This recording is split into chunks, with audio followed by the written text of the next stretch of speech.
Good morning, sports fans, and welcome to another edition of NDB Media's Sports Talk with the Guys, home of the Monday morning quarterbacks on Saturday. Yes, indeed, it is Saturday morning, March 7th. Good morning and happy birthday, Terry's on. I hope you're doing well today. I believe it is your 88th birthday, and if I spilt it, hey, it is what it is. I think you were born on the same day that my mama was born. Let's see if I can do the math.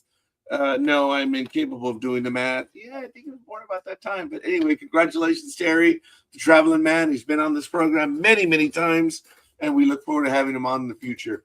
I'm your host. I am the scorekeeper. Thank you for scorekeeper, the scorekeeper, whatever you want. I am who I am. Thank you for joining me. Good morning. If I could have a sound check in the chat room so we can get the comments going to make sure they are working. Is this thing working? That's right. There it is. There's the first comment. And maybe someone could give me a like, a shout out, whatever. Let us know who you are and where you hail from. I don't know why it's on that screen. It just dawned on me. There it is. Oh, wait, that's way too much.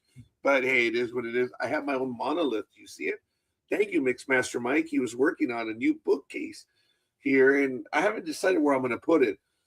I think I'm going to probably do – actually, I'm not going to do what I did to Richard Bocanegra one time at work. I had a big project. As you know, I used to work for the County of Los Angeles Department of Public Works. And in my position, which did a lot of stuff, man, I look back and say, man, I was stupid. But anyway, I did a lot of good stuff. We had roughly 8 different types of vehicles that we use in the field: signposting trucks, marking trucks, striping trucks, all these different things. And they had different MSDS requirements, material safety data sheets. And they had all these little things. So we came up with a class or a letter, and then we had to go out and get all the paperwork for it. Well, I didn't.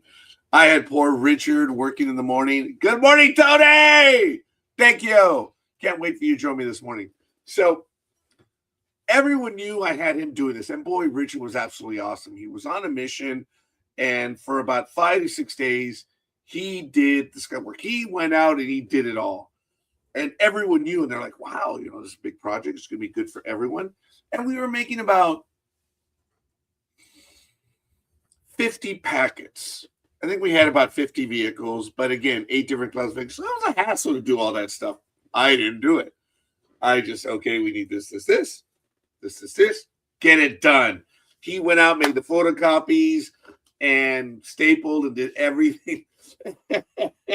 I'm thinking of doing to Mixmaster Mike what I did to Richard regarding that filing cabinet or this bookcase. Once it's done, I looked up from my desk, and Richard looked up and he said, Roger, I'm done. Oh, yeah? Oh, good. Okay. So what do you want me to do with it? Well, dude, just go ahead and chuck it. He just looked at me, and I was like, dude, I was just trying to keep you busy. The look on his face, and all 7 supervisors in the office were like, oh, dude. And I was like, no, just kidding, Richard, just kidding. He did a marvelous job. But my delivery was like, oh, dude, I was just trying to keep you busy. So building the bookcase, I said, no, dude, I was just trying to keep you busy. I could just get rid of it. But I have my own monolith back there, and I'm really happy, and I'm looking forward to putting it in somewhere. I don't know. I was just trying to keep them busy. But anyway, good morning, and good morning. That's just, I'm mean, man. And he did a marvelous job, Richard. He really did.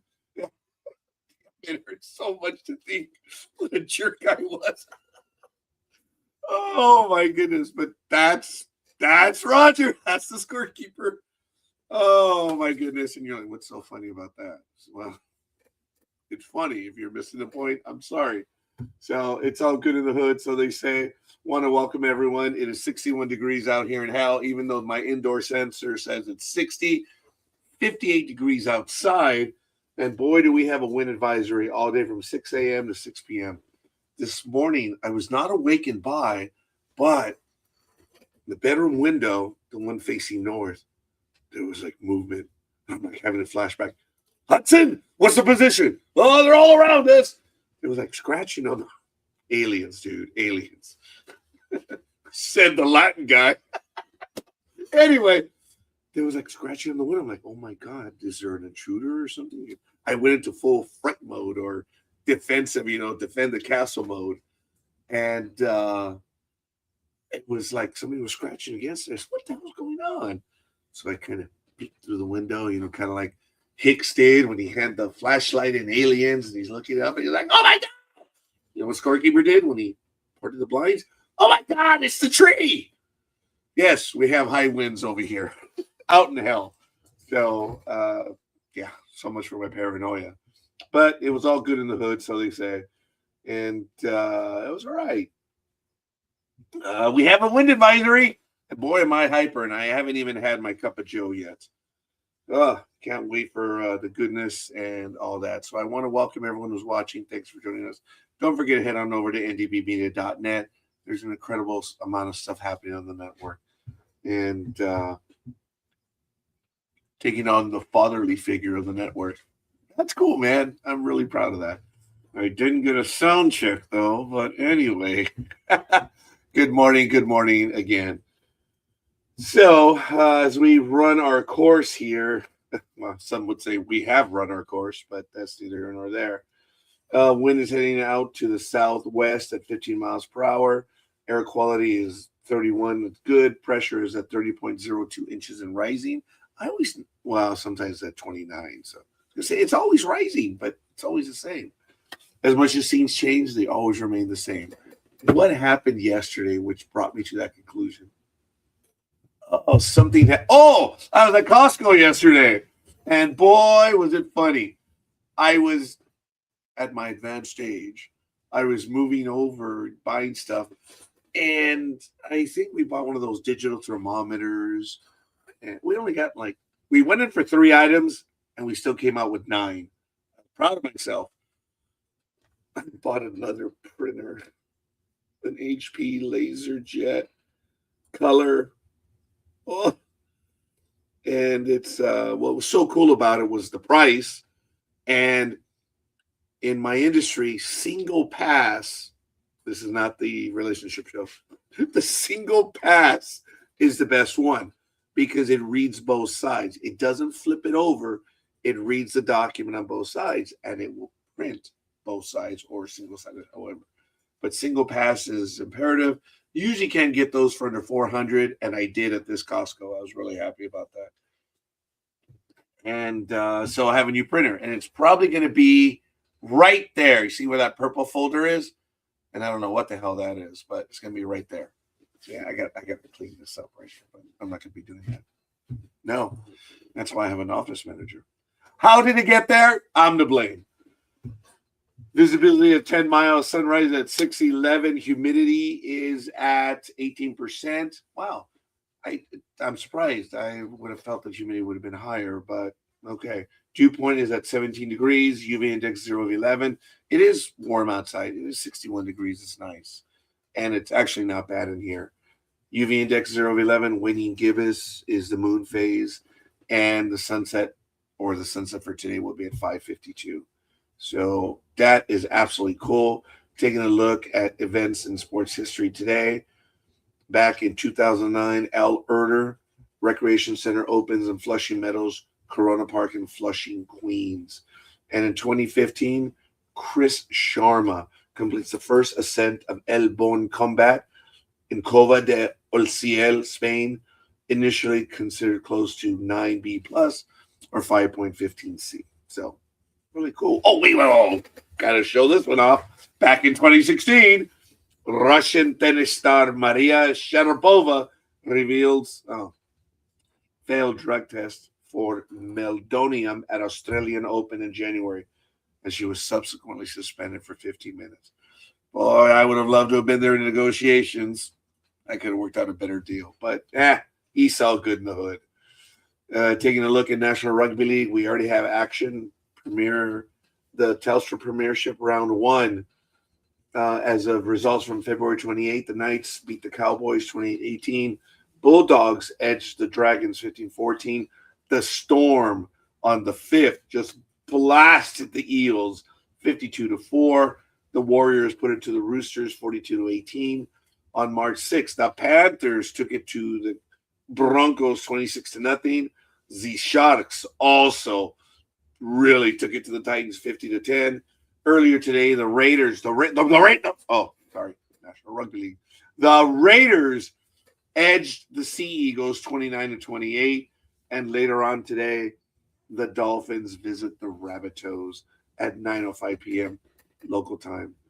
So that's a quick look at National Rugby League in the 75th anniversary of women's professional golf. Way to go, ladies. What a year. And right now taking place at Hainan Island in Hainan in the People's Republic of China. Miyang Lee, -12. Hei Yin Choi is -9, tied with Yu Liu. And coming in at 8 is Rio Takeda, Adita Ashok, and A. Lim Kim. Wow, the 75th anniversary of the LPGA. Really good stuff. In the men's, or the PGA, at the Arnold, I was going to say something other than Arnold Palmer Invitational presented by MasterCard. Daniel Berger is -13 and 131. Akshay Bhatia is -8, 136. And who's tied for third? I believe it's several people. Yeah. Ludwig Adberg, -7, 137. Sahith Thigala and Colin Mirakawa. Woohoo. Do we have any other events going on right now? Yes. Okay, I talked about the Blue Bay LPGA and the Puerto Rico Open in Rio Grande, Puerto Rico. Chandler Blanchett is -13, 131. Gordon Sargent, -9, 135. And tied for third is Ricky Castillo, Jesper Svensson, and Blades Brown, tied for third, -8 and 136. As we continue going around the horn this early in the morning on Sports Talk with the Guys, the NTT IndyCar Series, opening day, baby, March 7th, Tag Heuer, countdown to green, 5 hours, 46 minutes, East today. So it's about time they got going. Mission Foods, March 8th, the Gator Nationals going on right now through the 8th in Gainesville Raceway in Gainesville, Florida. So it is going on as we speak, and good stuff. The In-N-Out Burger out here in Pomona at the Winter Nationals will be April 9th to the 12th. So you're going to be able to hear them all in the background, which is really kind of cool. Formula One, folks. Well, they're doing Australia round 1, March 6th through the 8th. It is live right now. China is next week, March 13th through the 15th, if the calendar is correct. And Nippon, the land of the rising sun, Japan, 27 and 29 of March. NASCAR. Ooh, I just got warning that my mouse, yes, my high-powered mouse is down to 5%. I don't know if it's going to survive. It's been working that way for 3-4 days now. But right now, the schedule, what is it? Phoenix Raceway tomorrow. Watch it on FS1 at 3:30 p.m. On Sunday. I believe that time is Pacific. No, actually, that might be Eastern. I don't have to check that up. Yeah. Okay. Let me check the schedule because that is in the correct time. And that one is going to be March 8th, the Straight Talk Wireless 500. It is at 3:30 p.m. Eastern Time. And it's at the Phoenix Raceway in Avondale, Arizona. Normally 312 laps, 312 miles. Just going to show you each lap is 1 mile. Coming up on National Hockey League action last night on March 6th. Florida 3-1 over Detroit. Colorado in a shootout 5-4 over Dallas. Vancouver doubled up on Chicago 6-3, as did Carolina and Edmonton, the exact same score. Anaheim, in the shootout 65 over Montreal, the Canadiens. Minnesota doubled up on the Las Vegas Knights, or the Vegas Knights, 4-2. And in overtime, St. Louis edged San Jose 3-2. Taking a look at the standings in hockey, we'll go over there so you can take a peek along with us, and you can see what it looks like. I know you like the visual stuff. Over here in the division in the Eastern, all my tabs are gone. I'm almost out of stuff. Tampa Bay Lightning tied with the Buffalo Sabres at 80 points. In the Metropolitan, you have the Carolina Hurricanes at 86 points, and then you have the Penguins and Islanders at 75. In the Western, you have the Central, Colorado Avalanche. Ooh, and I remember Evelyn, that story I told a few weeks ago about being in middle school. I miss those guys. I really do. They were great. Colorado Avalanche 93, Dallas Stars 86. And in the Pacific, you have the Anaheim Ducks. Wow. They're in first place at 73 points. The Vegas Golden Knights are 72. The Oilers are 68. The Kraken, they have been released at 67. San Jose Sharks 65. And the lowly Kings. I was thinking of wearing the Kings cap today, but thank goodness. At 64. The Calgary are going down in flames, 55. And the Canucks at 45. So that's a quick look at everything that's going around in the world of sports right now. We have Major League Baseball. The ABS, the automated ball strike count system, is going and blowing. And I'm impressed as to how many batters are getting it wrong. The good batters are getting it right. Or correct, I should say. And I was corrected in one of my appointments between excuse me and pardonnez-moi in Spanish. So I have to use pardonnez-moi much more. When I speak to my clients in Spanish, I immediately, after a few minutes, tell them, hey, it's obvious I don't speak Spanish. I utilize it. They get a kick out of it because I use much bigger words than they would. But it's because of the language of the tax. It goes from English to Spanish. And adjusted gross income, ingresos en bruto.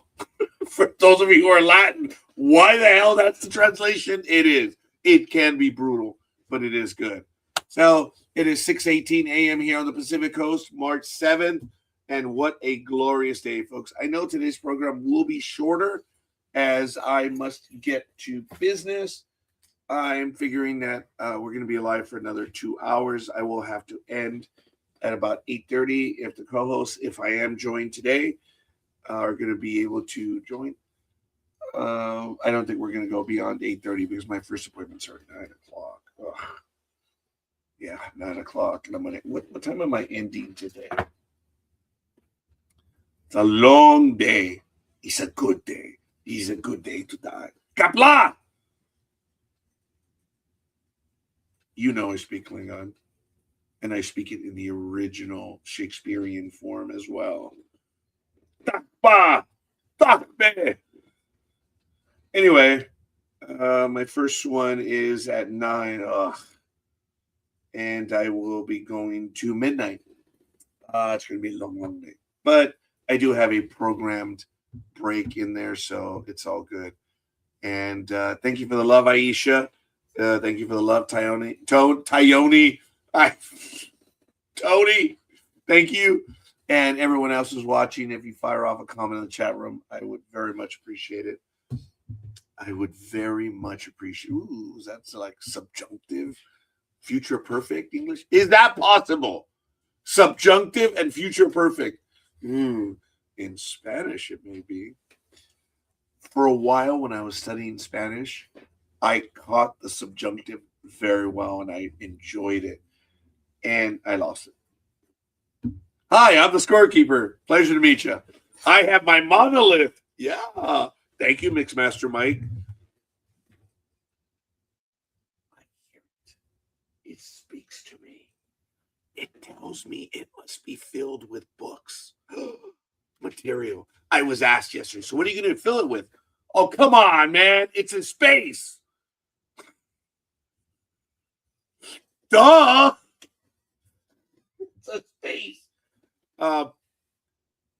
have another bookcase, which is not an heirloom, but it's something that I've had from the late '80s, and little thing is showing its age, and it is holding on for dear life. The shelves are bending in ways that reminds us that old age is not fun, and I purchased it to replace it. So I was thinking of getting yet another one, but man, boy, did Mixmaster Mike have a hard time building it. My buddy Jorge helped finish it out, and I don't know. Let me see. Let me see. Here we go. Good morning, Aisha. I've heard of fat finger syndrome, but fat lip syndrome, that's a new one. Yes, and yes, I am the scorekeeper. But look at that. I have big hands. And I did my DNA. I'm 10% from the sub-Saharan continent. Oh. I'm a lucky bastard. It is what it is. I haven't done my DNA. The thing about the DNA stuff updates every 6 months on I don't know which one have I done? Oh, here it is. I have one that's been sitting for like 3 years or 4 years. It finally arrived, and I haven't opened it yet. When was it mailed to me? Does it show the date? Yeah, Michael will remember this one. He's like, oh, that was a good one. But it said the country of origin was from China. But anyway, this is the Ancestry DNA. It did arrive, albeit late. Now I don't have the date on it. It's kind of bugged the crap out of me. That's why I've kept it close to me. That was a rather embarrassing moment.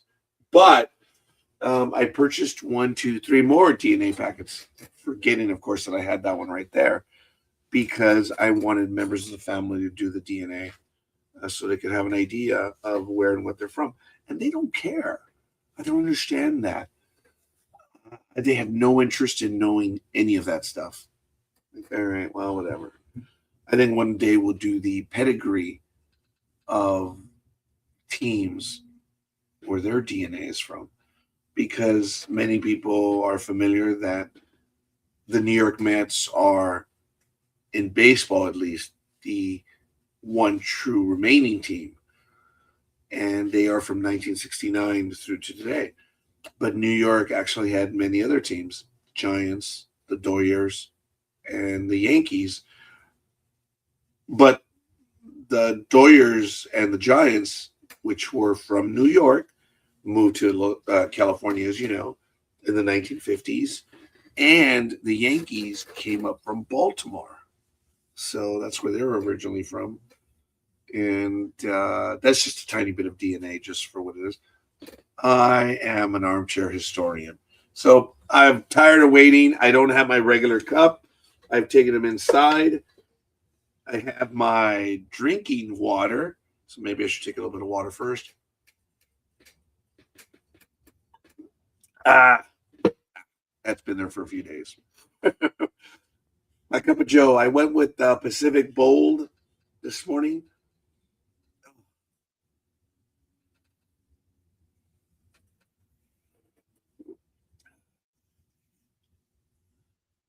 I think last week I went out with some compatriots, and it was a very embarrassing morning because I ordered at the restaurant a caramel macchiato, and it was too much, I believe. And I could have been on air, but the circumstances would have been a bit different. But I had one of those moments where my speech box, whatever it was, broke down, and I lost control over it. The caffeine from the caramel macchiato, I think, was a bit too much, and I struggled for about 3 minutes with my stuttering, and I hadn't had one of those in a long time, and it was frustrating. I was able to work through it. I was happy that I was amongst people I knew, and they were good with it. did not make fun of me. Had I been on the other side, I would have been making fun of me throughout the whole thing. As a matter of fact, we had a gentleman where I worked. He has passed away. He suffered a great deal. He was legally blind and he stuttered. Man, could that individual sing, and he had a singing voice. His stutter was good. I was used to it, and it's not an issue of tolerance, but that apprehension that you have with people when you know them, it's a lot easier. But anyway, I had no problem with that. And oh my God, look at that apprehension and no problem. Ladies and gentlemen, all hands, battle stations. Good morning, big dog. I don't What's know. up? Sorry, I don't know why I'm speaking like this right now. I don't. You're just getting into your heritage, whatever that may be, whatever dialect you're trying to go for. I don't know what I'm trying to go for. It's just a slurring of the speech box. Big dog, what's up, homie? What's up? How you doing? Oh, I am tired as we're great. Are you getting a lot of wind out there? We're actually getting a little bit over here. We're getting about 15 miles. It's been windy yesterday. I'm looking outside right now, and yeah, the leaves are moving a bit, so there is some wind going on right now. Scorekeeper, as usual, overreacted this morning because I told the story briefly that I heard stuff on the window. And Oh, what's going on? And turns out it was a damn tree. It was the leaves. The leaves were saying, morning. The queen used to have a bagpiper. The president gets hailed to the chief. Scorekeeper got a tree scraping the window. I'll take it. So it's all good. So actually, I think the president doesn't get hailed to the chief. He says he gets bring in the clowns. I'm gonna have to listen to that one because I know that one. I have not heard that one in a while. That's pretty good. That's funny. Oh my goodness, big dog. So it is spring. We have a new minor league team in the hood. I don't know if you've been able to go by there. I haven't been. I have been by there. Wasn't the ceremony or the grand opening like this past Thursday? Oh, you got me on that. But I know stuff has picked up. Yeah, because I know they're having a concert. It's supposed to be like on their first night that they open up. Did that happen at Staples Center, the alleged basketball hockey place, and it was a concert? Yeah, I believe so. Yes.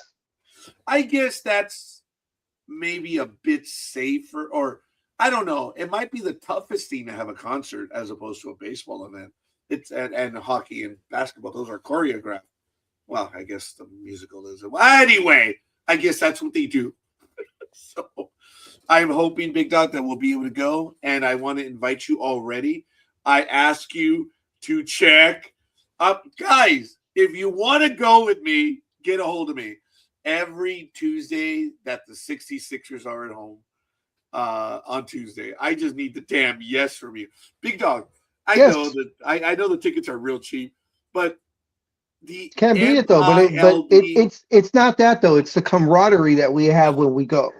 Yeah, I think that MILB has the app that works, which is you can share the tickets. Okay. Everyone does that, but it is really cool, huh? Where I've been able to send you the tickets in advance and get there. None of these. I'll meet you by gate 3 at 15 minutes of the game, and everyone is struggling. Remember when we did that shit? Well, of course, we had the best story. Waiting for promo, and he literally by the skin of his teeth got there in time as we see him coming over the bridge with his son on his shoulders. It was a Hollywood-esque, the reinforcements arrive. The hero arrives on the scene. Oh my! I mean, Big Dog and I are waiting out there. Not hail to the chief, but God bless him. Star Spangled Banner. But before that, we were cussing the hell out of him. Where the F is he at? God damn it! This game's gonna start. And that was the thing for you and me. No matter what it was, even if the tickets were cheap, we want to get there when the first pitch is thrown. We want to be in our seats. Right. We don't care. It's just we want to enjoy the game. Yes. And I thank you, Aisha. I am sorry, but look, it's just a bit too far to travel. The 66ers, which are in San Bernardino, and my daughter and I are season ticket holders. We found out we are season ticket holders because we purchased every Friday home game. We're going to try that out. And we also love going every Tuesday. So I'm like, oh, man, it is fun to go to every game, Big Dog. But then when you have the damn commitment to go, yeah, we'll see. We'll see what happens. But well, I mean, it'll be tough for you for the next 2 months. But I mean, when does the season start? Actually, April 2nd for minor league baseball starts April 2nd. And let's see, 1, 2, which is actually it might be April 3rd. I'm sorry, I got that wrong, folks. Okay. It's a 3-day weekend. But my first home game will be April 7th. And friends, family, I wish I had Hail to the Queen or God Save the Queen. But here we go. Good morning, and good afternoon, Anime Girl. What's up? Konnichiwa. Konnichiwa gozaimasu. How are you? I'm doing okay now. Now, how are you? Well, a bit like the weather. Up, down, cloudy and miserable. There you go. But that's England every day. Stop spitting your Joe out, scorekeeper. That's rude. You're on air. I am, and it wouldn't be the first time I've done so. Big Dog made me spit it out one time several years ago. I forget what it was. I forget what it was. It was funny, though. I did. I swear to God, I did spit it out. I was so mad at myself. How can you be mad if someone makes you spit out your drink? I mean, come on. I think we were in transition. I think I asked the Big Dog, handle this while I was going to do something else. Big Dog said something that was very funny. I don't know if it was intentional, but it was really funny. Good morning, SNJ 1966 Sports Night. Ooh, 1966. That's my year. Yeah, I do not see the entire thing on YouTube, but thank you for saying hi. If you could, Sports Night with, the little YouTube play thing is there. Hey, dude, thank you for saying hi. Let us know the full name of your program. I know I'm not that smart. I could press the link, right? But if you don't mind, we love that other people will join us. And if you want to give air to your program, let us know when your program is on. And we would gladly put that here on the website. If you have any comments, you want to join us, folks, you know what to do. So it's all good. But good morning. So it's absolutely awesome. I was going to say, usually for the first hour as of late, I'm generally alone now. But notice the Big Dog popped in. Wow. Anime Girl right after that. It would be a perfect triple if Tony jumped in right now because they usually wait an hour. So damn the Big Dog. Damn it's usually too early. It's too early for Tony. He's eating his egg whites. Yeah. I don't know if you were able to watch the program last time, but Tony was talking about what he made. Oh, dude, it was good. It was good. Tony, if and when you're able to join us, we do need your food porn, though. I'm stuck with a monolith. 2001. I swear to God, I'm going to look outside and instead of seeing monkeys, I'm going to see my cats throwing bones in the air for the monolith. Oh, my goodness. Big Dog, did you by chance hear that story of what I did to that one coworker? Maybe not. No. It was Richard on how I had him doing all this special project, and he worked on it for a week and a half.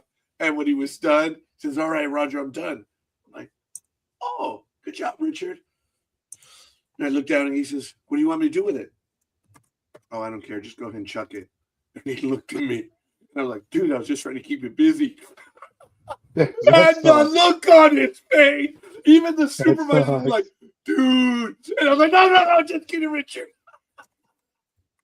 I was talking about being the jerk that I am. And it was great, man. It is still hurting from telling that story. And folks, I'm retired now. I don't care. I have so many stories. I will mention names. Richard is a great guy. And that's why I can mention his name. He was the co-host, right, for Stuck on Stupid? Was that Richard? No, that wasn't Richard. No, he could have been on the program. No, that was Carlos. Carlos! Carlos was Orange Chicken, right? Among others, yes.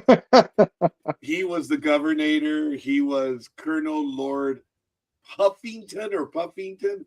Oh my God, all the different voices he did. I miss the Daily 15. That was funny. That was really, I was just there, big dog. It was every now. Alan also joined us. And of course, Cliff. He also joined us on that program. And it was a lot of fun. And then when we had our co-workers, folks, it was a hilarious scene because we were on Blog Talk Radio. And on our switchboard, we could see the number of callers, people that would just call in. If you wanted to speak with us, a little light would go on and we would take the call. I have to say, with Blog Talk Radio, it is a lot easier to take a call than it is, like, say, here with StreamYard. Not that it's impossible, but anyway, I'm going on too much. The department prefix was 626-458. We would see the switchboard light up with 626-458 numbers of people calling in just to listen. Oh my God. And the switchboard would just go dee, dee, dee, dee, dee, dee. Because this was back in the 2010s. Not everyone could get internet on their computers. They would have to listen to their phones, but it was easier to just dial in. And they did. And man, I think the most we ever saw on one program was about 115 callers. Wow. And they were department callers. Oh my God, it was hilarious. It was freaking, but it was so much fun. I miss the Daily 15. I really do. Anyway, folks, I apologize. I'm off base. Big dog. Is there any news in Lakerland? I took my dinner break last night between 5:30 and 7, and Gmo and Pete, my classmate, another Peter. Sorry, Peter. There are a lot of Peters in my life. I think you've met him though. He was my teammate. Yeah. Pete. We went over to Applebee's and Brandy was there. Oh God, poor thing. They let her go at 4:00 and the restaurant was jammed. Anyway, so I had a chance to speak to her and we sat at the bar and it was good seeing her again. But we were watching, I guess, the Laker warm up. I don't know. Oh yeah, because the game started at 7:30. Okay, we had just bailed right before then, so I wasn't able to hear everything because the din there. Was there any major news going on? Because they were focusing on Luka quite a bit. Anything out of the ordinary? Nothing out of the ordinary. Luka is leading the league in scoring right now, and he's in the talk about MVP for the year. Although SGA from the Oklahoma City Thunder, the champs, he's still leading the way. And then, of course, it's Jokic, who they played the night before, and they lost to. A lot of bad calls, but, a loss is a loss. You can't blame it on the calls. Thank you. I love you. Enemy girl got a little red on that one. Of course, yesterday, as you and I, not particularly anime girl, but you and I are in mourning right now because, of course, there was a major trade not in the NBA but in the NFL, and it did go down. Yes. So, but Anime Girl's Dallas Cowboys was offering a first-round pick, a second-round pick, and I think a third-round pick, and some cash considerations for Max Crosby. As enticing as that was, the Baltimore Ravens came in with 2 first-round draft picks, this year's and next year's, for Crosby, and the Raiders took that one. So the deal is on it. The deal is done, but the trade won't happen till next week for whatever reason. So Max Crosby is a Raider no more. Our best player, offensive or defensively, he was the best player, and he's gone. Well, he probably dodged a bullet if Jerry Jones is still in charge. So good for him. Big Dog, I did not read that. Do you? I'm not trying to be a jerk, but do No, you know yeah. what the first, second, and third were? Was it like next year, first round, the year after, second? It didn't get into specifics about the Dallas offer, just that's what the offer was. And then it said that right after that offer came in, I guess the phone rang again, and it was the Ravens saying, "Hey, we'll give you 2 first-round picks, this year's pick and next year's pick for Crosby." And of course, the Raiders went for it. Yeah, that's And significant. of course, it is almost a slam dunk.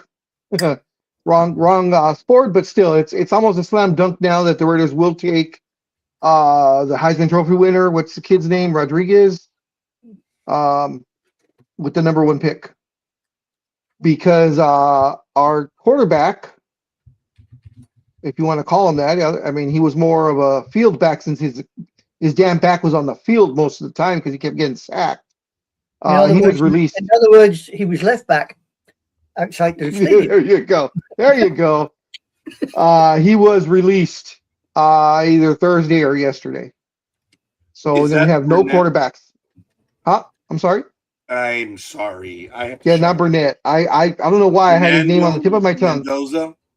Mendoza, yes. He'll be the first pick almost assuredly now, because of the Raiders getting rid of their thank you. The Raiders getting rid of their starting quarterback. So remember, tampering start the 9th and free agency on the 11th. That's why they have to wait until it passed, because they can get hit with losing a draft pick. Thank you. And I want to thank Aisha, because she did what I was too damn lazy to do. Thank you, Aisha.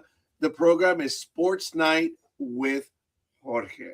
So, yeah, we have a tiny bit of Latin with this. Thank you for that. Let us know when your program time is. We'll gladly play it on screen right here. And yes, I was so dying to interrupt the Big Dog because I'm old and I miss him. And what do? I have to interrupt. Okay, stop it, Aisha. So anyway. I'm just agreeing with you, for God's sake, man. I mean, you know. Hey, that wasn't me. His comments, and then thank you for clarifying this. The way I read it in the article was that it had to do with the season ending, and and it was the start of the new season, and tampering was mentioned. In essence, the fiscal new year for the NFL starts probably on the 11th. Yeah, okay, but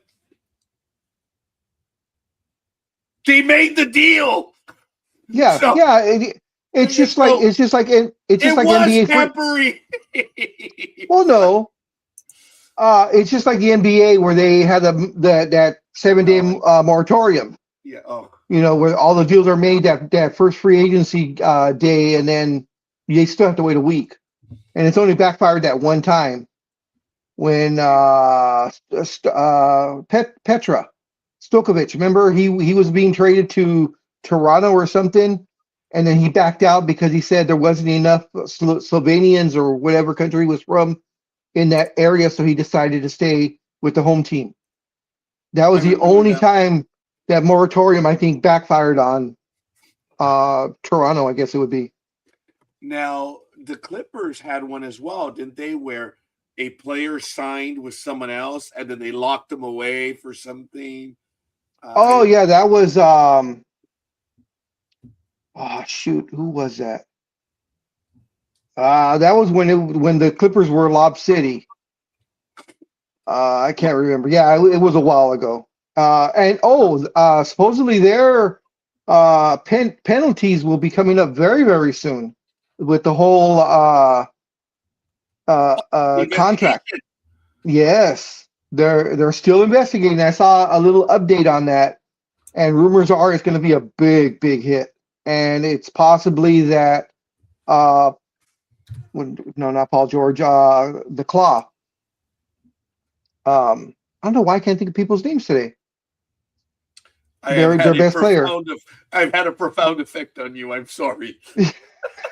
But of course, their best player, supposedly, if the rumors are true, he's going to be made a free agent. They're going to strip the Clippers of all rights that they have to him. Folks, if you want to join the program, there's the link. We're having tryouts like Major League Baseball. So if you want to just come in and join the conversation, there's the link, folks. We're glad you take look. You don't have to show yourself. You can use an image and just come on in and have a conversation with us. We would love to have you guys on.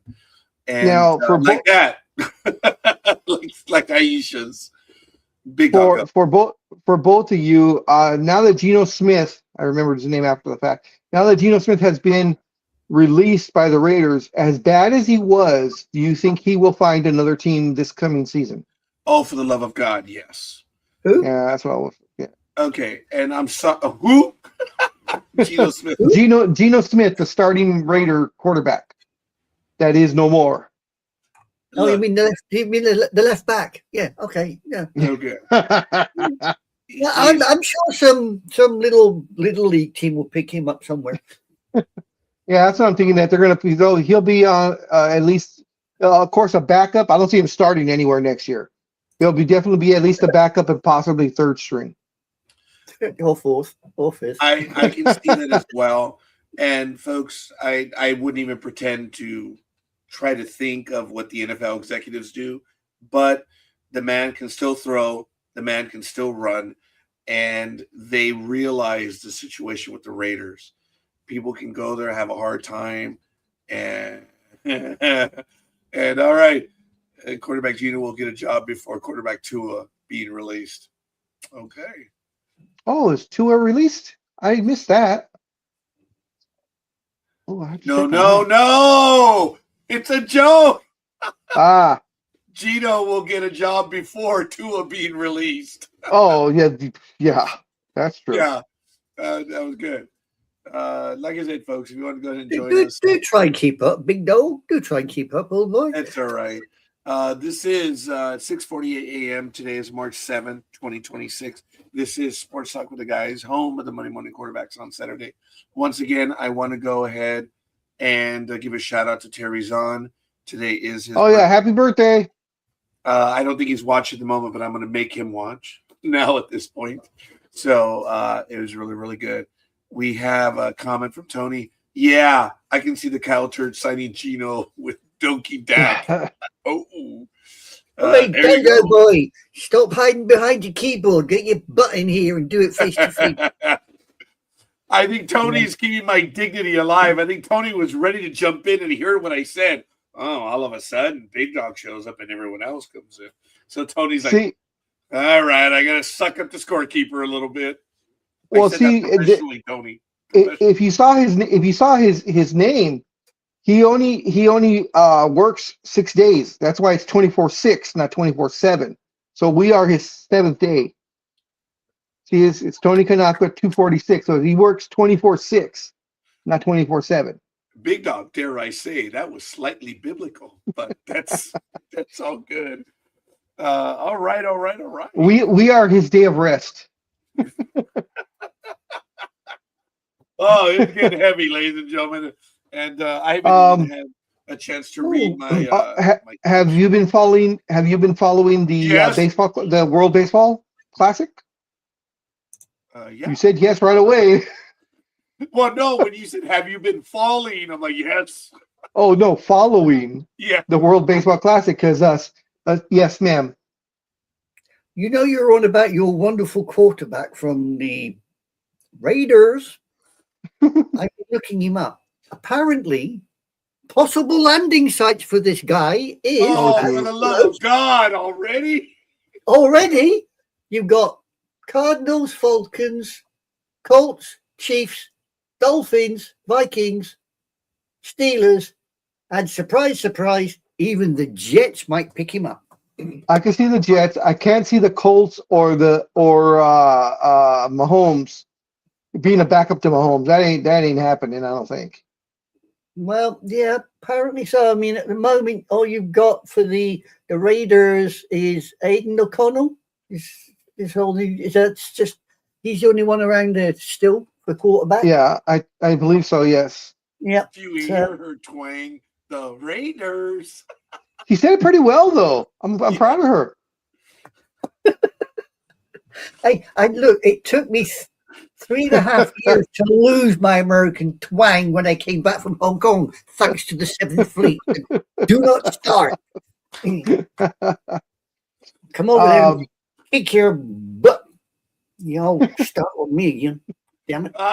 Yeah, look, you imperialists. We colonials are doing just fine. Let it go. Yeah, you poke this as a bloody pigeon. I picked up new buttons, big dog. I don't cool. care. Just like the old 8-ball, it has the same one. And I picked up 2 more. So we may be having them on the program. And I remember when we had them before. We used to have the X yes, one. we had the always. 3. We had the help, insult, and BS.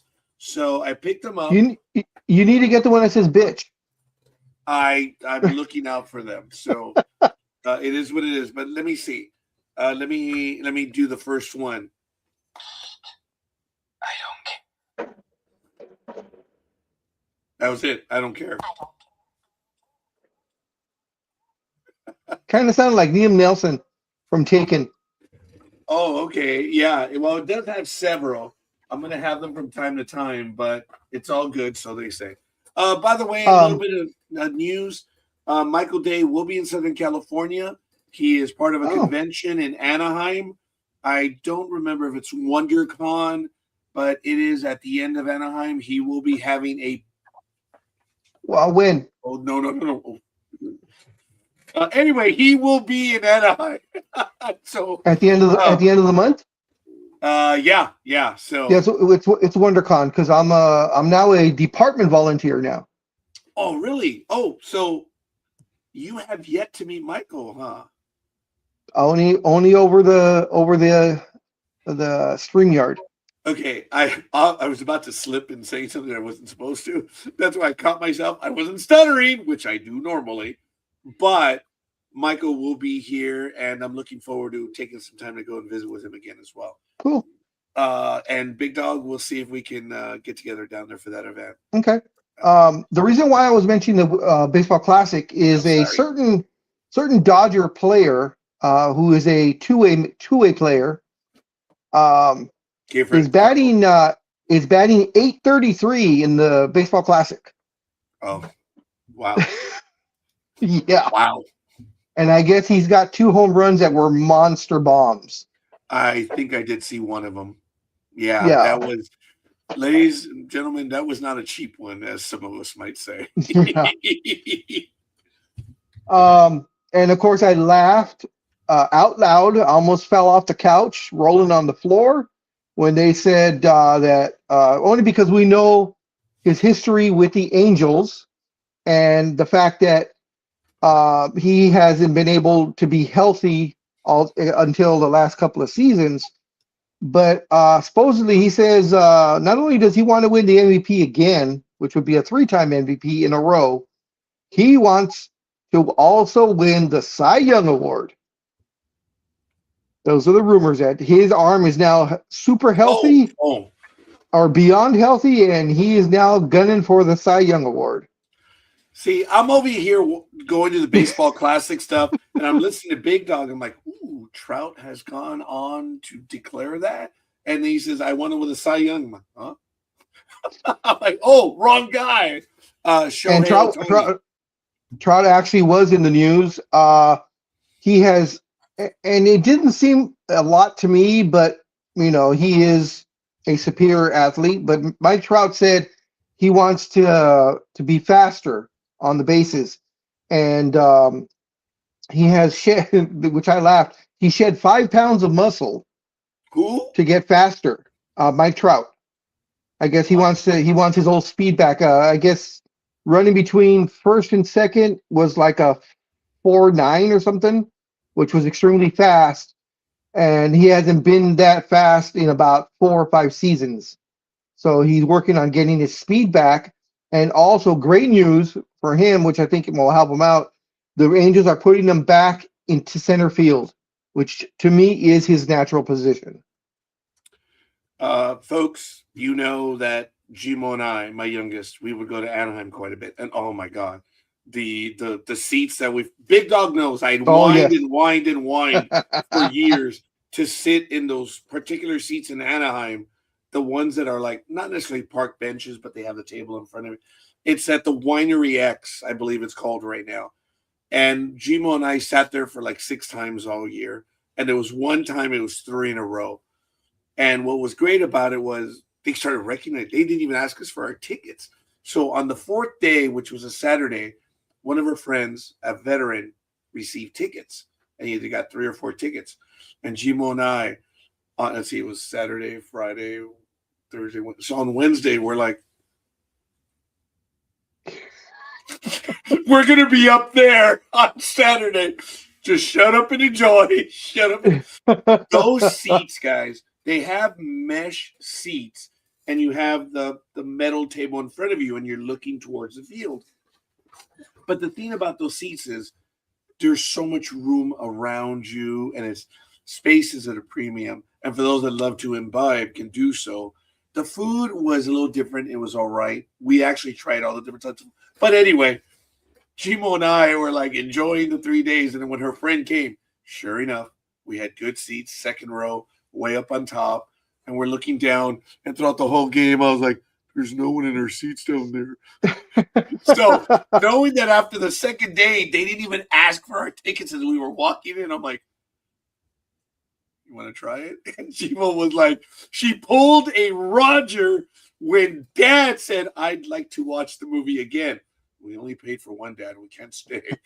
My father, of all things, far from a criminal. But it's funny how the shoe falls. And I'm like, oh, Dad, let's go buy another ticket.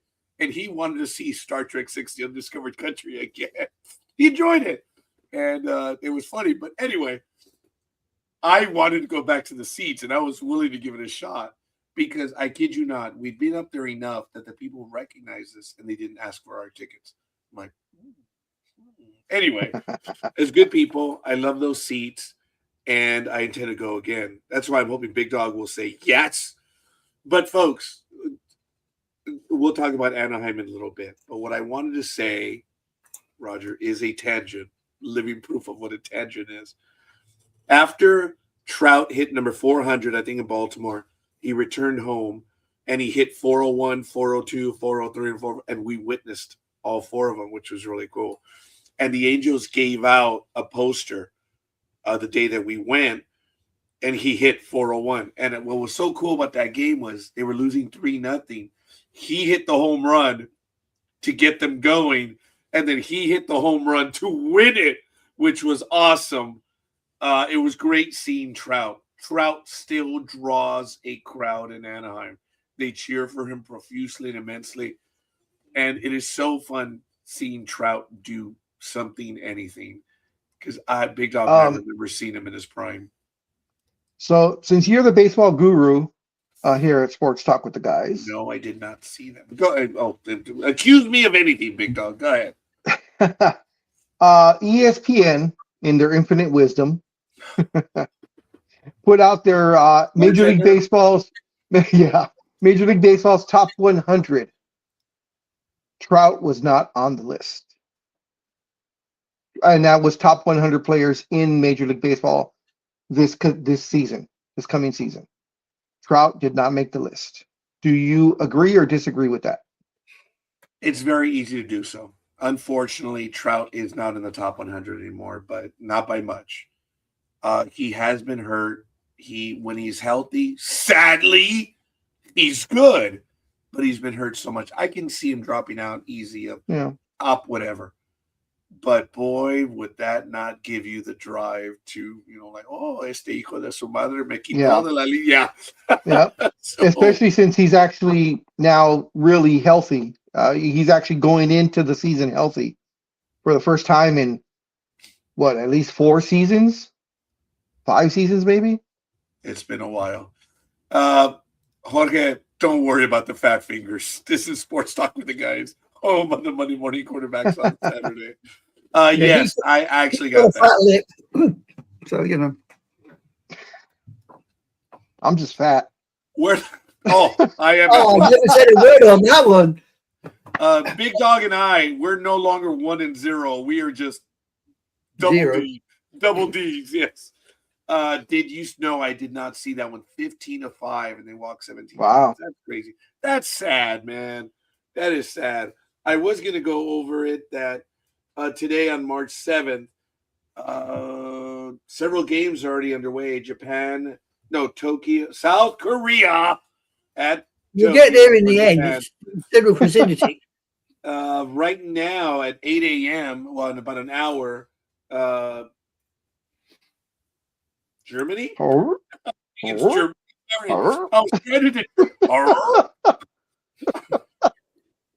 I was trying to determine the flag, and that is okay, Scooby. Oh, he got his Scooby snacks in beside him, so he's got no excuse. the funniest thing was on Channel 5. This is way back when the first Scooby-Doo movie, the modern one, debuted. Giselle Fernandez on Channel 5 all morning. God bless her.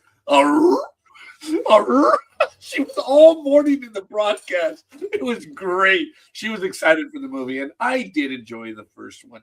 My daughters enjoyed it. It was good. So I guess I'm having a flashback to the first Scooby-Doo movie when you walk 17 times in the game. So, sorry. Yeah, there's quite a bit of world baseball going on right now. Can't take you anywhere, can we?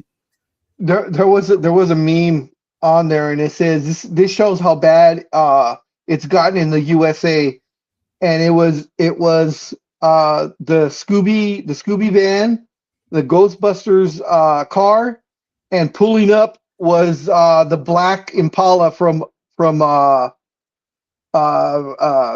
Supernatural. That was good. That was a great. I think I've seen that one. Okay, the meme that I saw, it said so. Shit's about to go down if all of these. Yeah, when all of them are there. Yeah, that was a funny meme. And folks, as old as I am, I haven't seen Big Dog in a while, but I wanted to say one of the funnier memes right now is the one where in the United States they're asking these kids, "When were you born?" "Oh, I was born in 2002." Oh, Jenny's number. And then the guy says 19, and you hear Jurassic Park. Oh, yeah. Look, I fall into that, and that was funny. I was all right with that. The other one that I've seen, that one, which is funny. The other one that I've seen is when they're asking, when were you born? And then they'll say, 2004, 2002, whatever. And the next question is, okay, what's Jenny's number? Oh. And all the ones that are 2000 and older, they can't answer. They're like, who's Jenny? And all the people that say 1982, 1984, they get it like that. Jorge, thank you. Let us know when your program is on. Do I have to look it up? Damn it! But Jorge, thank you. What the hell did you have to look it up? I appreciate that, and you're more than welcome to join us. This is a conglomeration of these souls from all around the internet, and thank God I was using a big word. Big Dog, thank you, Jorge. You're more than welcome to join us. We enjoy what we do. We really do, and it's great. But we also get angry, and here comes the angry side. And Big Dog's like, "Oh shit!" No, just kidding.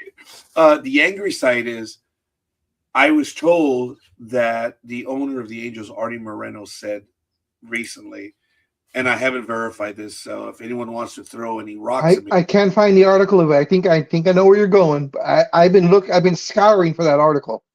So we've heard it, but I can't find it. Apparently, Artie Moreno said, "Angel fans do not come for a winning team; they come for the experience or the price of the tickets." Or the price of the tickets. And sadly, Angel tickets are incredibly inexpensive. Last year, they started this subscription service where if you paid, I think it was $39 a month, you were guaranteed a ticket to any game. Wow. I was a bit surprised by that, but I was disappointed to hear that Artie Moreno said they're here for the experience, not for the winning. If that is the case, Artie Moreno definitely needs to go as an owner. Yes. He's had the team since 2003.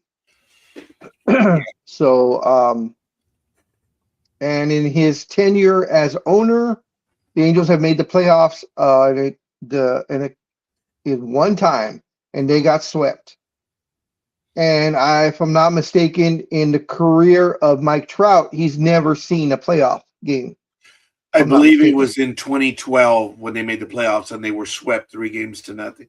I may be wrong in the year, but I am justified in my probable anger. And the internet is going to go mad. It's going to go crazy. It's going to blow up. Yeah, who cares? There's no such thing. I was talking about, Big Dog, you haven't been here. And I had commented about the internet in an uproar. Oh, yeah. It's a 1 and a 0, folks. I mean, look, we're here. It's a 1 and a 0. It's just so amusing to me when I see that people say that the internet is going crazy. John, thank you. John, you've been visiting with us on a regular basis, and I was glad to see you this week. John Gajitos. Don't ever tell me anything privately because it'll be put up on air. But I'm not going to say what happened. John, my wishes, my hopes, our family is praying for your recovery. And it's all good, brother. I know what happened, and I hope you're getting better. But yeah, dude, stress is a killer. It is a killer. And we got to learn to do other things. Jorge says, yes, I totally agree. This is not Disneyland. The truth, yes, it definitely is not.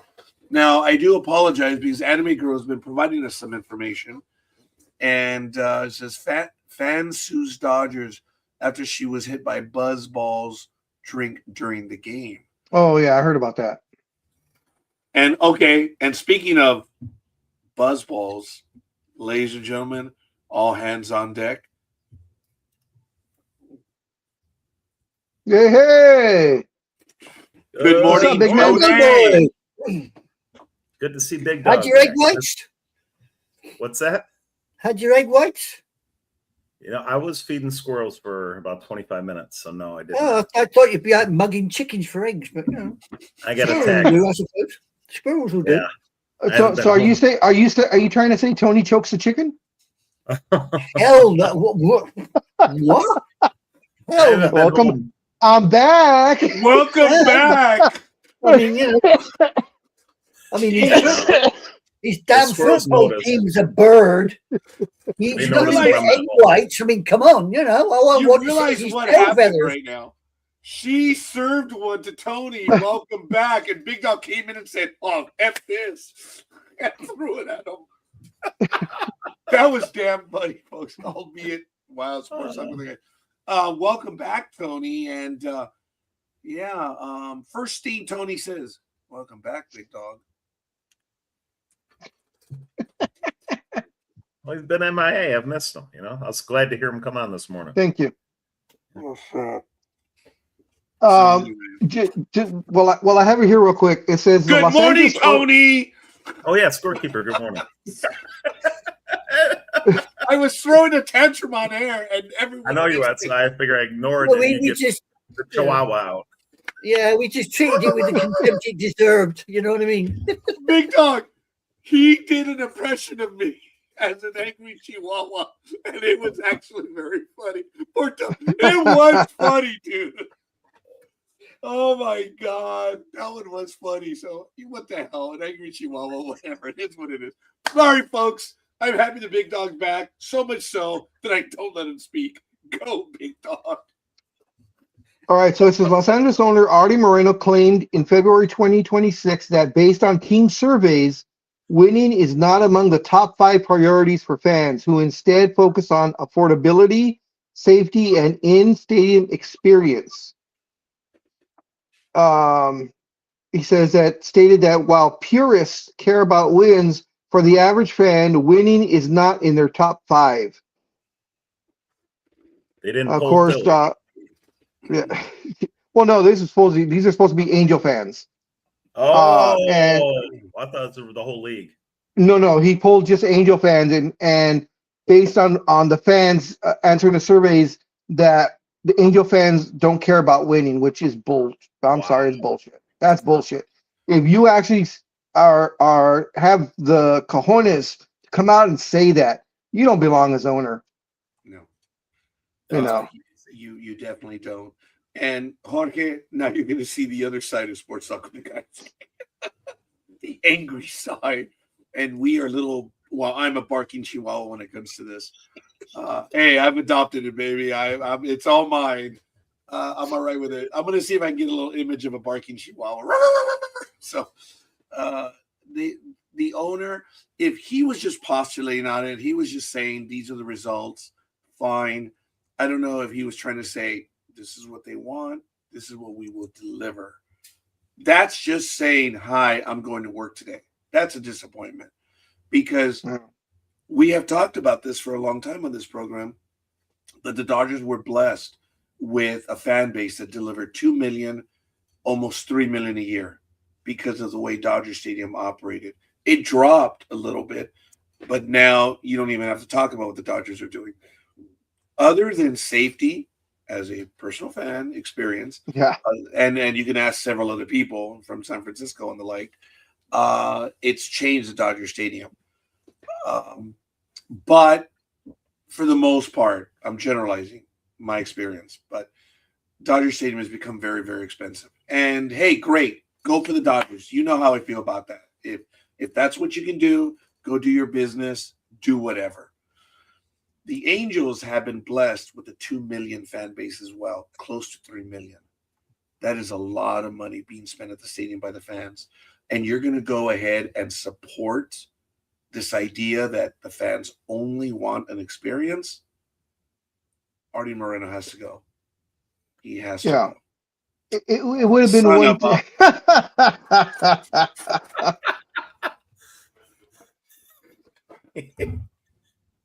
Such clarity. It's almost like they're twins. Now all you got to do is put a Yankees cap on the dog, and it'd be perfect. I'm good, but I ain't that damn good. Sorry. Oh, God bless America. Go ahead, Big Tom. The thing with Artie Moreno, it'd be one thing to talk about the survey. They're saying, "Hey, this is what the fans are saying," and say, you know, I'm gonna do my best to deliver a playoff contending, championship contending team. But instead, he embraced mediocrity and says, "Okay, well, they don't want me to win. Why should I even worry?" And you know that, like you just said, and I said, he needs to go if that's his mentality. If you're not putting out a winning product or want a winning product every single year, you don't deserve to be an owner.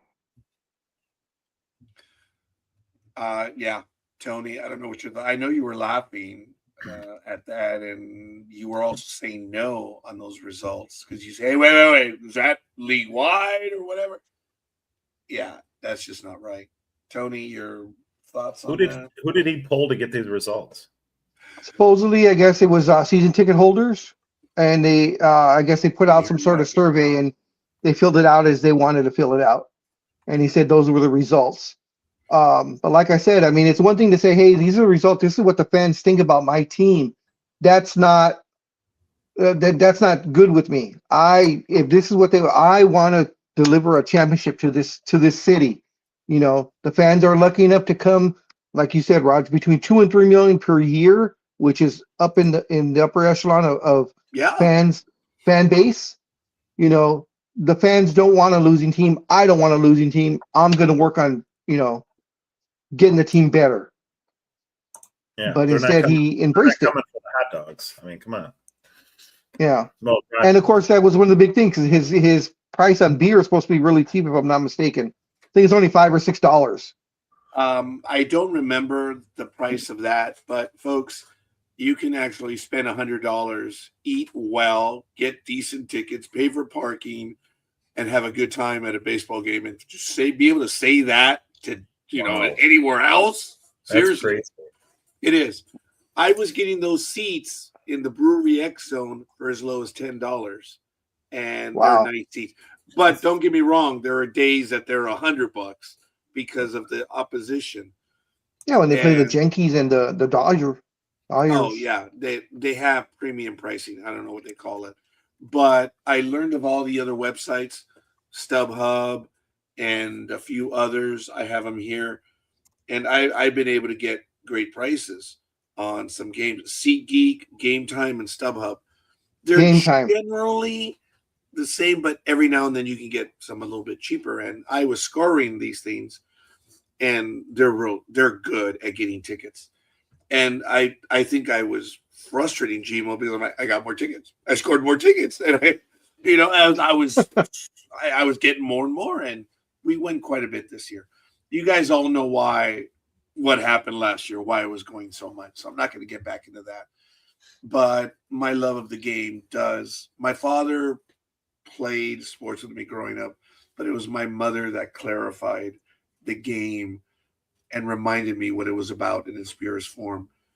And that is why Scorekeeper will lose his mind when you have these little babies crying about playing the game, crying about what you earn, and crying about their lot in life. What was it? Carl Pavano, the Yankees signed him to a 4-year, $39.95 million contract, and then he left the Yankees and signed some work. The Yankees, they treated me so bad. I was hurt, and I gave them like 3 wins over 4 years.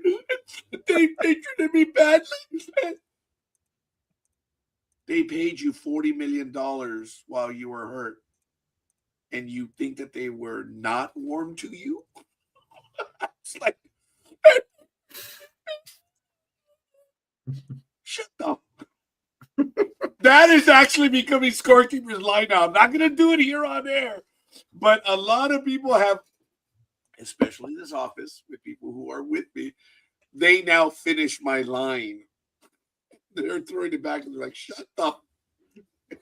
And it's really sad that is becoming it. Unfortunately, sports is a business. All they care is the money. Fans deserve a winning franchise.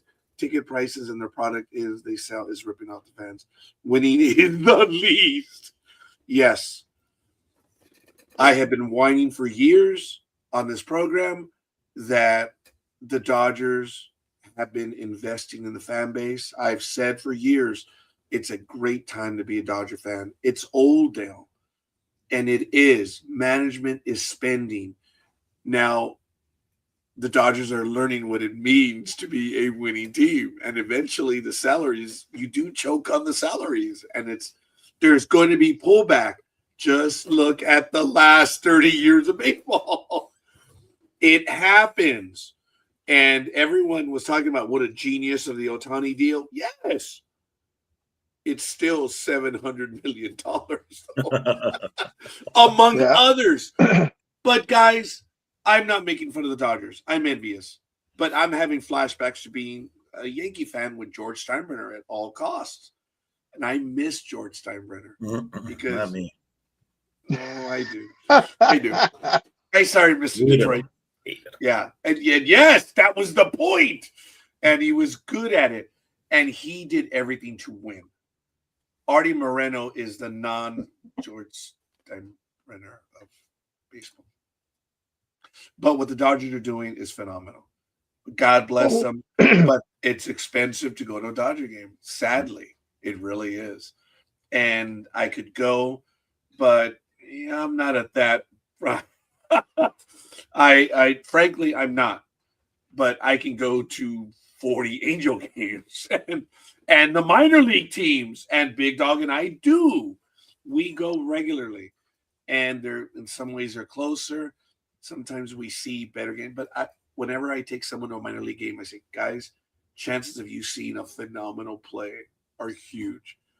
Chances of you seeing errors are huge also. Oh, yeah. because Big they're time. kids. We have seen these kids dive for balls in the outfield. They're like, oh my God. Is it legal to run that fast without cops chasing you? It's absolutely amazing.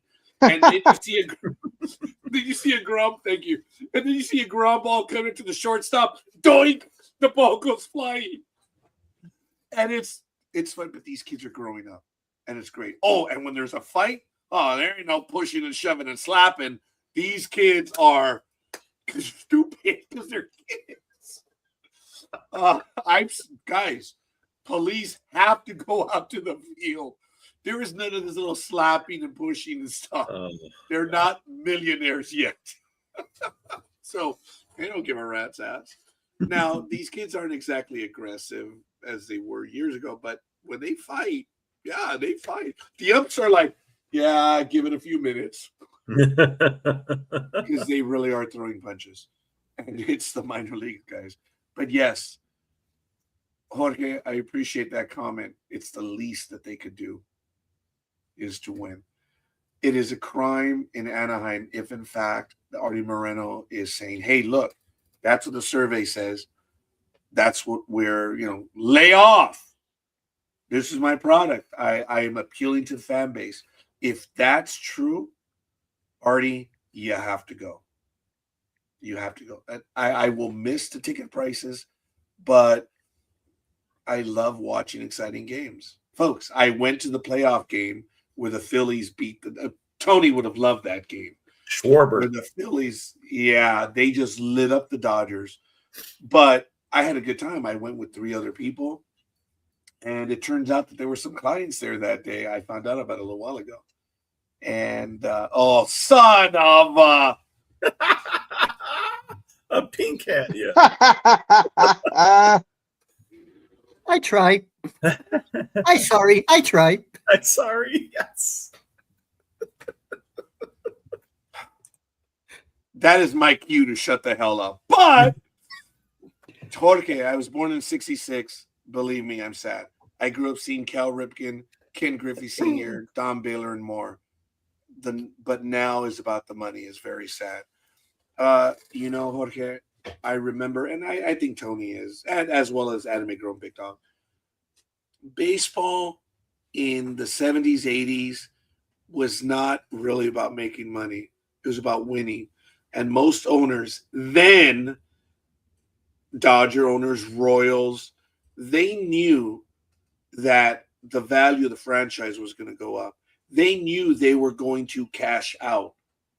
It wasn't about money today. It was, I'm going to do what I can to win, build my team. I'm going to get mine on the back end. And I hate saying it that way because that's a more common phrase. But that's the way baseball was. And Jorge, I recognize that. And it was that way. I will say the funniest line, though, and I've repeated this before, is before the luxury tax was put in the 90s, when the commissioner of baseball at the time was the owner of the Milwaukee Brewers, whatever his name is, blah, blah, he said, dude, I can't compete with the Yankees. And George Steinbrenner answers, well, I didn't buy the Brewers. That's right. I know that's beyond arrogant, but I was like, oh, yeah, very few people could buy the Yankees. The Yankees still are the most profitable team in baseball. They are. Ownership of the Yes Network. We've also talked about them and the Cowboys cornering not the catering market, but the food market. They own 70% of all the food services in North American sports. That's crazy. And I've heard no better words today, Jorge. Thank you. Yes. Now you need to be warned. Everyone's rolling their eyes at your comment right there. Yes, you're not. Yes, you're right. That's it. Thank you. Look. It might be. It might be all the hemming and hawing right now. It might be scorekeeper on a secret account. It might be him just typing it in and we can't see.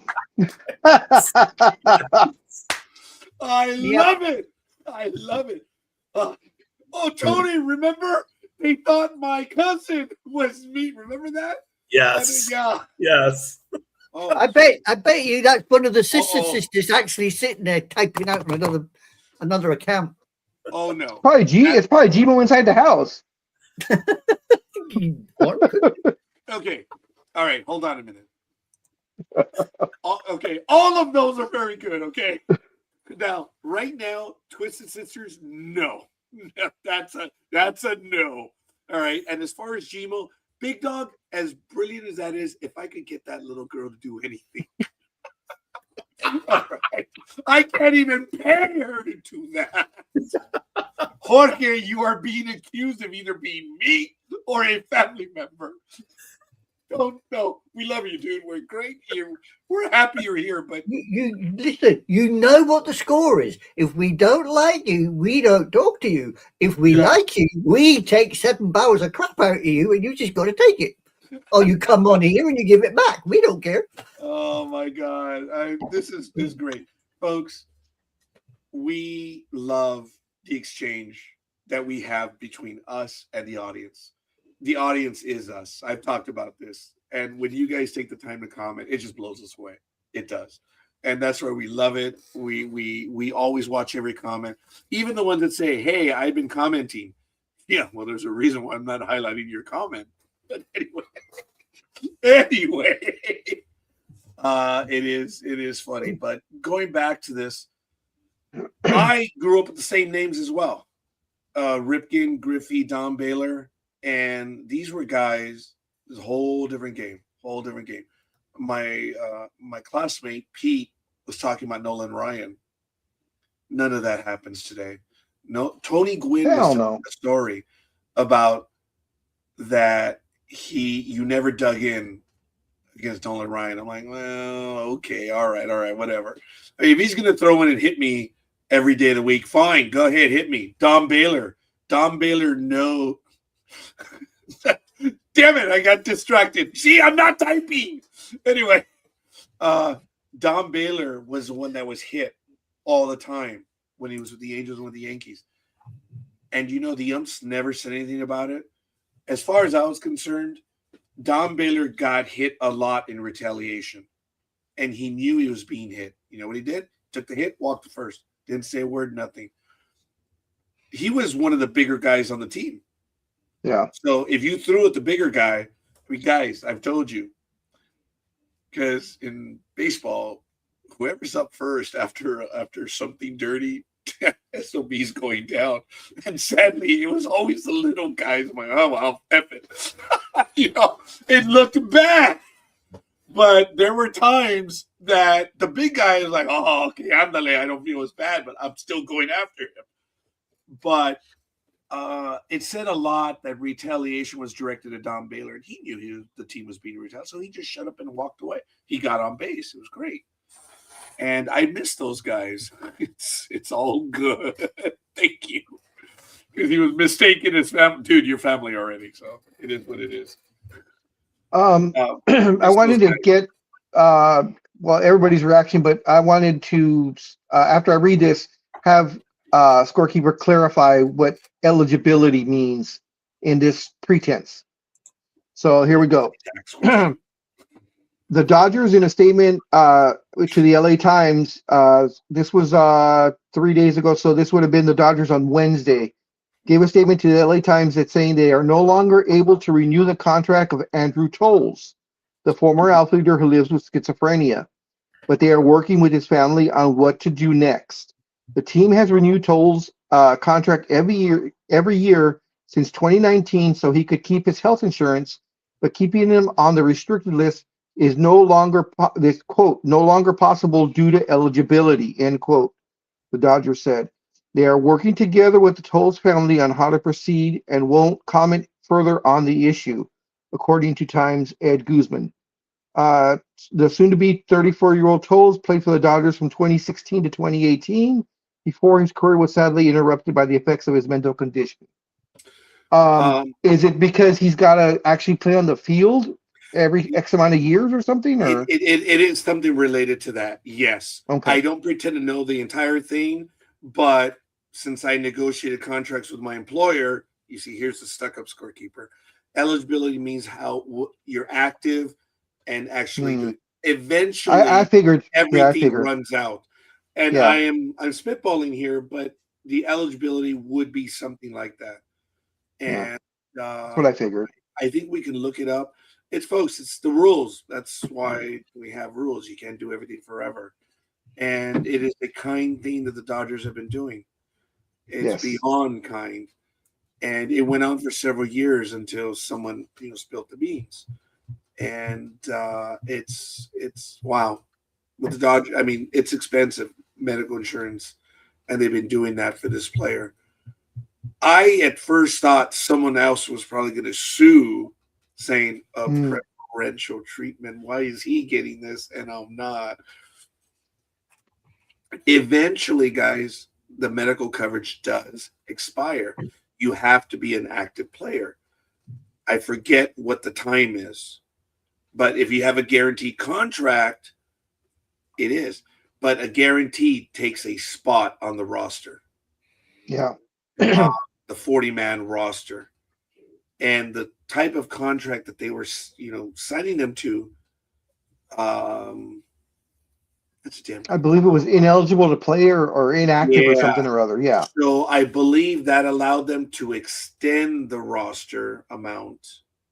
Because we did talk about this and I forgot. Yeah, because they signed him to a no dollar contract is what it was. There was no monetary value, so it doesn't count against the cap because there's nothing to count, or not the cap, but the salary. Yeah. Yeah, and they did it in such a way that it's legal. You can do that, but eventually, as far as the rules under coverage ends. It does, and it's after X amount of years. Yeah. That's what I figured. I figured it had to be the fact that he hasn't actually physically been on the field for X amount of years, whatever the limit is. Yeah, and it could be a floating window, and what I mean by floating window is, like, say, they're going to look at your attendance for the last year, which is, it's January. Okay, that's easy, January to December. But if they do this in June, it's July through June. It's a 12-month floating window. And Major League Baseball has the arcane rules. But then remember, folks, Major League Baseball still has FLSA rules, Fair Labor Standards Act. I know people laugh when I say this, but labor law still is involved. Yeah. Now, if you have a contract that supersedes it, yes. If you don't, labor law still applies. It's complex. And it's one of those things that it's a shame. If they're going to continue to cover him, it's no longer a tax deduction as far as the business is concerned. Yeah. Money. It's all about money. I think that they're still going to support him. Yeah. Yeah, they'll figure something out. And guys, they can. But under the rules of baseball right now, he can't be carried anymore. Nothing's going to change this Dodger organization. This reminds me of what the Yankees were under George Steinbrenner and everyone before. George Steinbrenner would still send money to players long after they had retired. And that's why very few players ever talked badly about George Steinbrenner. Because they would receive, money from him and stuff. And you guys know the story that I told. It was in the USA Today back in 1983. USA Today interviewed George Steinbrenner, and they'd heard the story. And the question was, is it true that Babe Ruth negotiated the contract? Yes. When he signed that $80,000 a year deal, Babe Ruth said, I'm still not happy. Yankee management said, what? How can we make the Babe happy? Yep. Said, well, I want you guys to donate to all these organizations. As you know, he was in a reformatory. He was adopted. And Yankee said, all right, get your attorney. We'll get ours. And we'll come up with the list. And they did. And there were approximately 100 to 150 organizations, which happened to be worldwide, that the Yankees would send money to every year. And I can tell you from secondhand experience, I can confirm it was true. Back in the 1950s, when my father was in the seminary in Mexico, he arrived, and for the first month, he didn't understand why they would always say at the end of every prayer in Spanish, "And we pray for the Yankees." So my father asked one of the brothers there, and he said, "Why the Yankees? Why not the Chivas or one of the local teams?" And he shared the story of Babe Ruth. My father was an instant Yankee fan. My father shared the story with me, and I'm like, "Yeah, I'm done. I'm a Yankee fan. I get it." And George Steinbrenner was asked, "Do the Yankees still do this?" He said, "Yeah." He said, "Why?" "It doesn't hurt to have all the help that you can." Yep. That was, and for him, it was nothing. Now understand that the Yankees in the 1950s were sending $200,000 American dollars to that one school in the 1950s. That's That a was lot of just cash one. back then. That was a That's lot all of they money. done back then. That was a lot of money. And they were Yeah, doing well, it to like, Boys yeah. Town, Girls Town, and that was to Babe Ruth. So, folks, it is what it is. That's why I will forever be a hardcore Yankee fan. I was a Dodger. I'm an Angel. But when you learn these things, I'm like, oh, screw the rest of you. I'm a Yankee, baby. And that's why I'm a Yankee fan, because of the stuff that they would do. So I'm sorry for my, this story, but knowing what the Dodgers are doing, wow. In today's day and age, people don't do that. And now knowing that the Dodgers do that, that is really cool. There are other teams that do stuff as well, but we don't hear the story. And eventually we'll find out. But it is a good thing when money is actually put aside and there's a genuine attempt. Go ahead, Victor, please. I just was wondering if Marge Schott was part of that group, that just gave back to all the players. You guys heard the story about Marge Schott, right? When the Reds won the World Series in 4 games straight, and she was angry because she didn't get a 5th game of revenue. Yep. So this is a true story. I'm going to finish it right before I bring our guest. She did not give the team a celebratory meal. So the team ended up having gone to Denny's or something like that. That is effing wild. That is effing. And speaking of effing wild, good morning, Spady! Dude. Morning, guys. Good morning, MMA girl. Dude, what does it feel like when a bunch of people scream your name? Oh, it feels pretty good. I won't lie. All right. Spady! Anyway, young man, thank you for joining us. Good morning, good morning, good morning.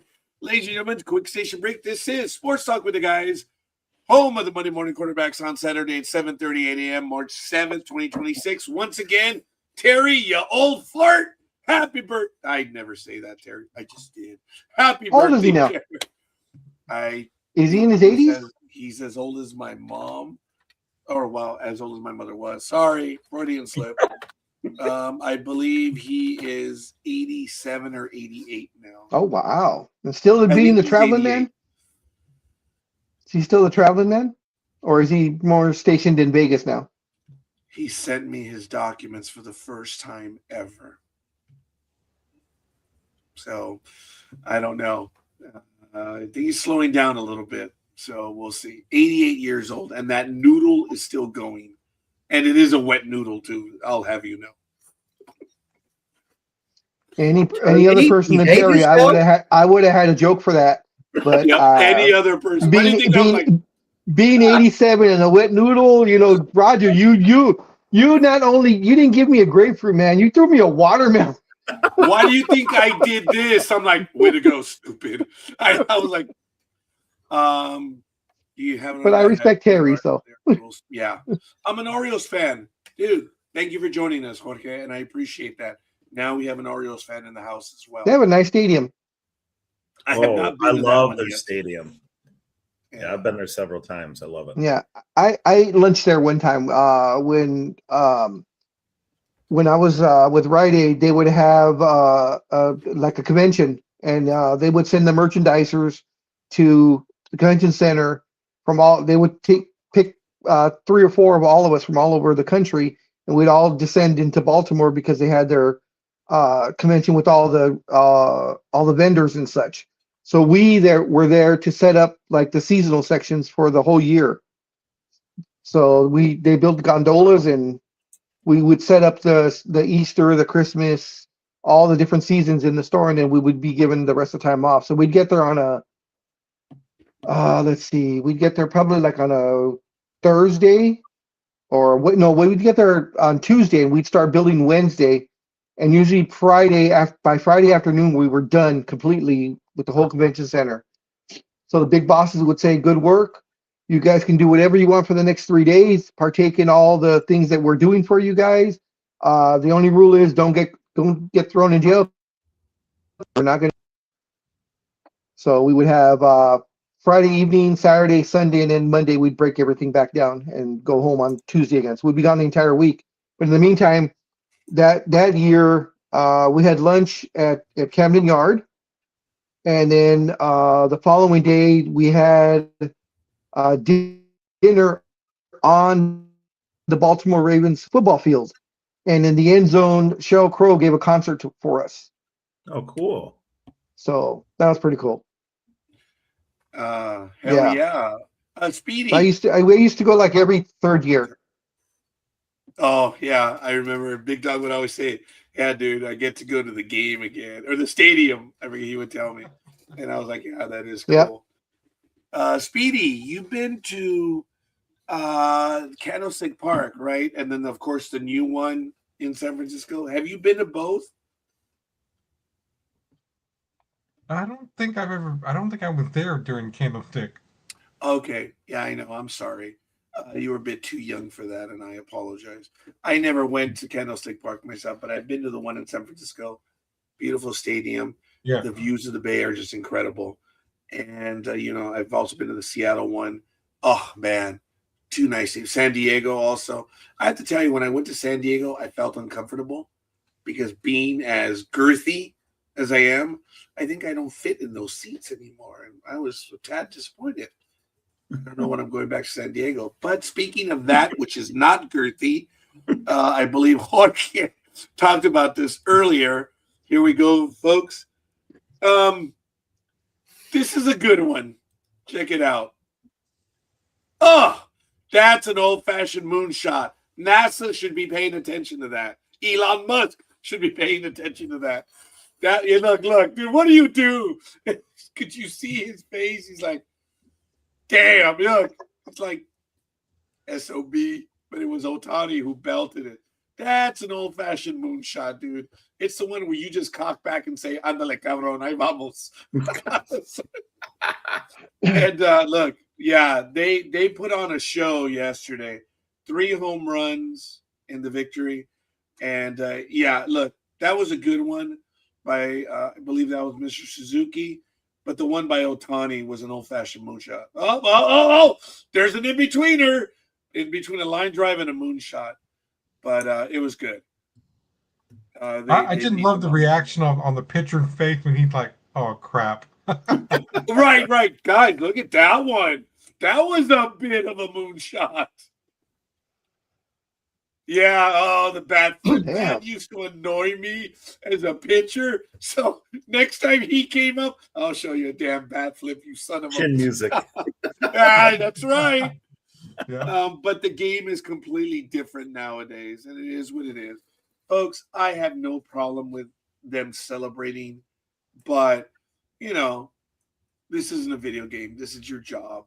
Enjoy the game, but don't cry. Stop crying. Stop crying when they do it to you, because when the other team celebrates, then the balls fly. There's no crying in baseball. That's right. There's no crying in baseball. Stop crying. And, folks, I'm trying to find the interview when we interviewed Pepper Pear Davis, the inventor of that phrase and the inventor of the song. She was on our network when we were doing digital radio. She sang to she serenaded Margarita on air because Margarita never listened to any of my own wife, damn it, never listened. But she knew who was on that day, Pepper Pear Davis, and she was in my office. And I commented to her. I said, young lady, she was already in her 90s. I said, my wife never listens in. She goes, what's your wife's name? And I said, Margarita. And she says, I love that drink, margaritas. And she started to sing on air a song. And my wife just like, wow. So what a moment. The original Pepper Pear Davis serenaded my wife on air. Wow. So Gina Davis played pretty much her character? Yes. Okay. All right. Jorge, thank you. May you have a blessed day as well. Folks, check out SNJ1966 on YouTube, and you're always more than welcome to join us. Thank you. And we would look forward to having you on air as well. So have a great day. Appreciate it. And bye-bye. It's okay that he's an Orioles fan. He loves baseball. I'm all right with that. He's a Dolphin fan too. Why? Oh, I don't know. Ask him next time he's on. He's a Dolphin fan. We'll have to ask him why he likes Miami. But anyway, never going to let it go. It's all good. All right. Tony's giggling. Is he giggling because he's just received a private message that I sent him? Oh, no. No? Oh, you might giggle when you get that then, boy. Yeah, probably. Ladies and gentlemen, Sports Talk with the Guys, home of the Monday Morning Quarterbacks on Saturday. It is March 7th, 2026. Happy birthday, Terry Zahn, 88th year on this planet. Absolutely awesome. And, of course, the illustrious co-host, Big Dog, Anime Girl, Philly Special, and, of course, Speedy, and yours truly, Scorekeeper right here. Big Dog. Yes. Oh, okay. You have a story. Get to it. I want to ask you about CP3. There's been something that we haven't had a chance to ask you about. Please proceed. Okay. Actually, I didn't have a story, but I did want to get, since they came out afterwards, I wanted to get Speedy's reaction and Philly Special's reaction. I'll start with Philly. What was your reaction, Tony, when you heard, or hopefully you've heard, that Max Crosby is now a Baltimore Raven? That was a great move by the Raiders. I think where they're at with their team, getting 2 first-round draft picks is exactly what they need. It's just a build-up. As long as they draft well, not yeah, that's the next part now. 2 home runs, yeah. Why did you do that? I was drinking. I almost spit it out again. Hey, they drafted Genty last year. He's a damn good back. So yeah, and that's the first-round pick. So yeah, so if they just find 2 new starters, they don't have to be Pro Bowlers, just good, solid starters. I mean, that's what they need, I think, in my opinion, just to build up. Okay. Speedy, how'd you feel about Crosby going away and getting the 2 first-round picks in return? Well, if they do it right and they don't give him some crappy job. See, no one can keep a straight face when you say that, because we all know what they've been doing. Yeah, we're not laughing at you, Speedy. We're not. No, but you're just right. a comment of them doing it right. That's the part that. Go ahead, Speedy. Sorry. You are talking about the Raiders and not the Cowboys, aren't you? Yeah. They never do it right. No. I mean, how many Shut times? It, boy. I wasn't talking to you. How many times have they left the Bay Area and then came back? Now they're in Vegas. Hey, Speedy, if you've heard the latest conspiracy theory, they're going to be heading back to Oakland very soon because apparently, a lot of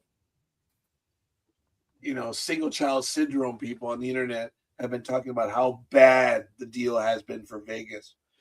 According to whom? I no kidding. But anyway. Vegas has a gold mine with the Raiders. You heard it here first, folks. The illiteracy of the world. The Raiders are heading back to Oakland. Yeah, right. I just want to know where they're going to play. I'm just curious. I think the stadium's gone already. It's been sold. They're going to play in the old athletics field. I guess they're going to Sacramento now. I don't know. I'm done now. Stop crying. Speedy, are they going to go after the Heisman Trophy winner, Mr. Mendoza? Yes, they are, aren't they? Yeah, I think so. Yeah. But and Think you know, he'll get like it? I said, it doesn't matter who is getting the ball, who's throwing the ball. You could put Joe Montana, you could put Dan Marino back there, you could put Brady back there. As long as you don't have an offensive line, it doesn't matter. They need to shore up that damn O line, big time. Okay. All right. Hold on. Timeout. Holding, personal foul on the big dog. Okay. Why did you use such illustrious names with the Raiders right now? I mean, dude. I mean, that was beyond pass interference. Damn, that was clipping, dude. And that was That's never because even called anymore. That was to get my point across. You put those Hall of Famers behind there. If you don't have an O line, it ain't happening. I am abjectly, Whoa.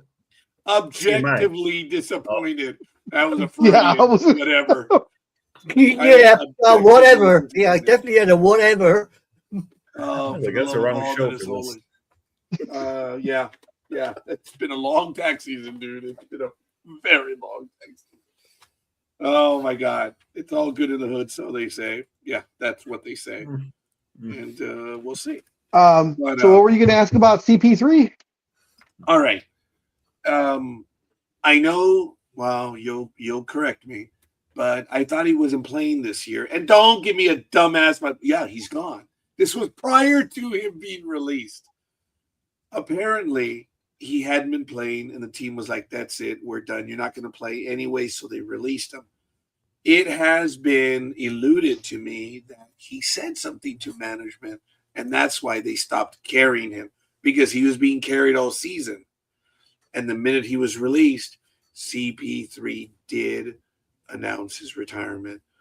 And on a personal comment, when you look up the NBA record book, I don't mean to be dismissive, but CP3's name is littered throughout the record book. Yes. I mean, he That's has why his nickname. That's why one of his nicknames is the Point God. The Point God. Okay. Yeah. I had missed that one. Yeah, that one's a little chest puffiness to me, but yeah, CP3 once he was let go, I believe he was playing for the Spurs. But he was signed to a contract with the Spurs. Yeah, he and when he signed it, I believe during the offseason when he signed, he said he was there mainly to mentor the young guards onto how to play the game correctly, so on and so forth. I mean, I'm not sure if he's the first ballot Hall of Famer, but he is going to be in the Hall of Fame. I mean, he had an incredible career. Never won a championship. He goes into that list. The Charles Barkley and Patrick Ewings of the world.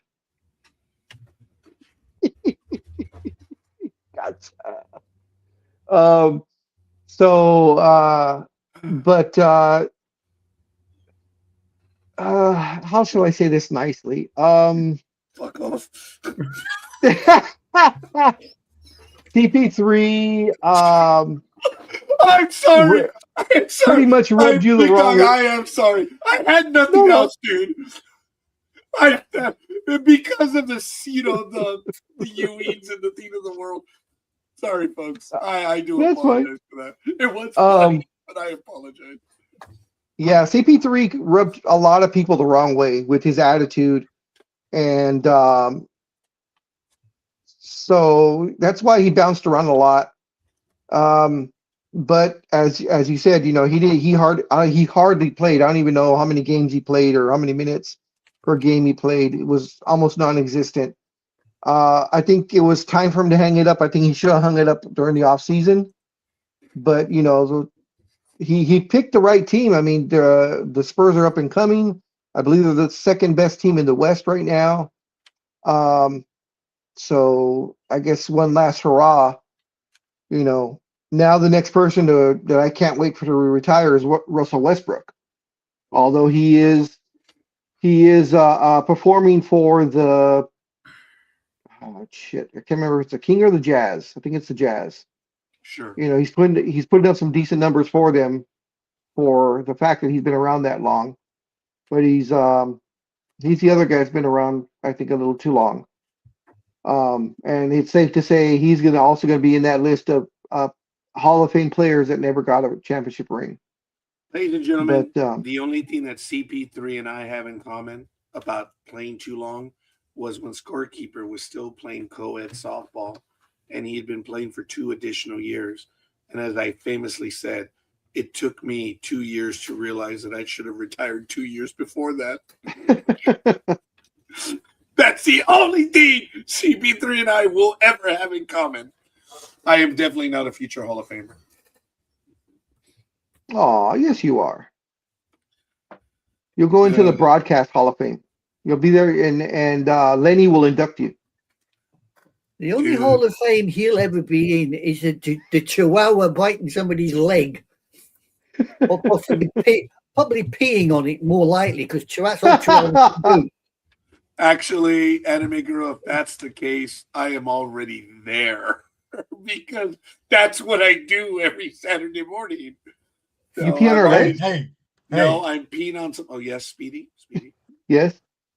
As Coach Moon said in the movie Remember the Titans, you're a Hall of Fame in my book.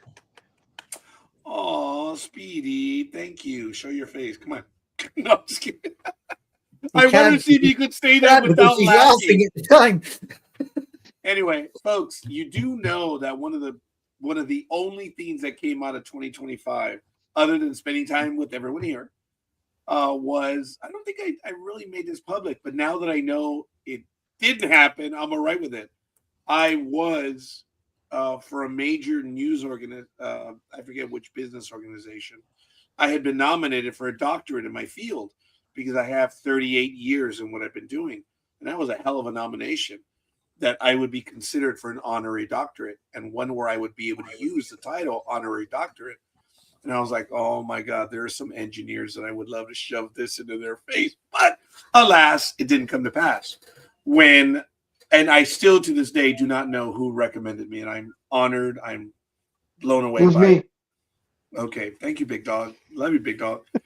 But when I saw who else was on there, and I'm like, who in their right mind would turn down those first ballot Hall of Famers for me to get a vote? If there was a moron, well, you know what? Looking at the past Hall of Fame votes, I guess I had a chance, but I did not earn it. I was not given my doctorate, and it would have been fun. It would have been great. Oh man, I would have rubbed it in so many people's faces. But I am not. Guys, can you imagine how? And I say this with love. How I say this with love. How overbearing the scorekeeper would be if he would. Of course, you know he's gonna make us address him as Doctor Scorekeeper. Oh yeah, Dr. Palpatine. Yeah, or just that Doctor of Love, or just the. That was good. Definitely not the Doctor of Love. Definitely, I'd be the intern. Go ahead, Anime Girl. You look like you. I was going to actually ask you. I sent you a little picture with a T-shirt with a certain motif on it. I was wondering if you were going to buy one so you could wear it when Jay was around. Oh, I sent it some time ago. Folks, I'm sorry. I'm a tad distracted right now. I apologize. I know people get a little frustrated with me, just a little, when I don't answer Facebook. No, it's not frustration. I just found this T-shirt and I thought it highly hilarious. I thought, well, I'll send it to Roger. Okay, hold on.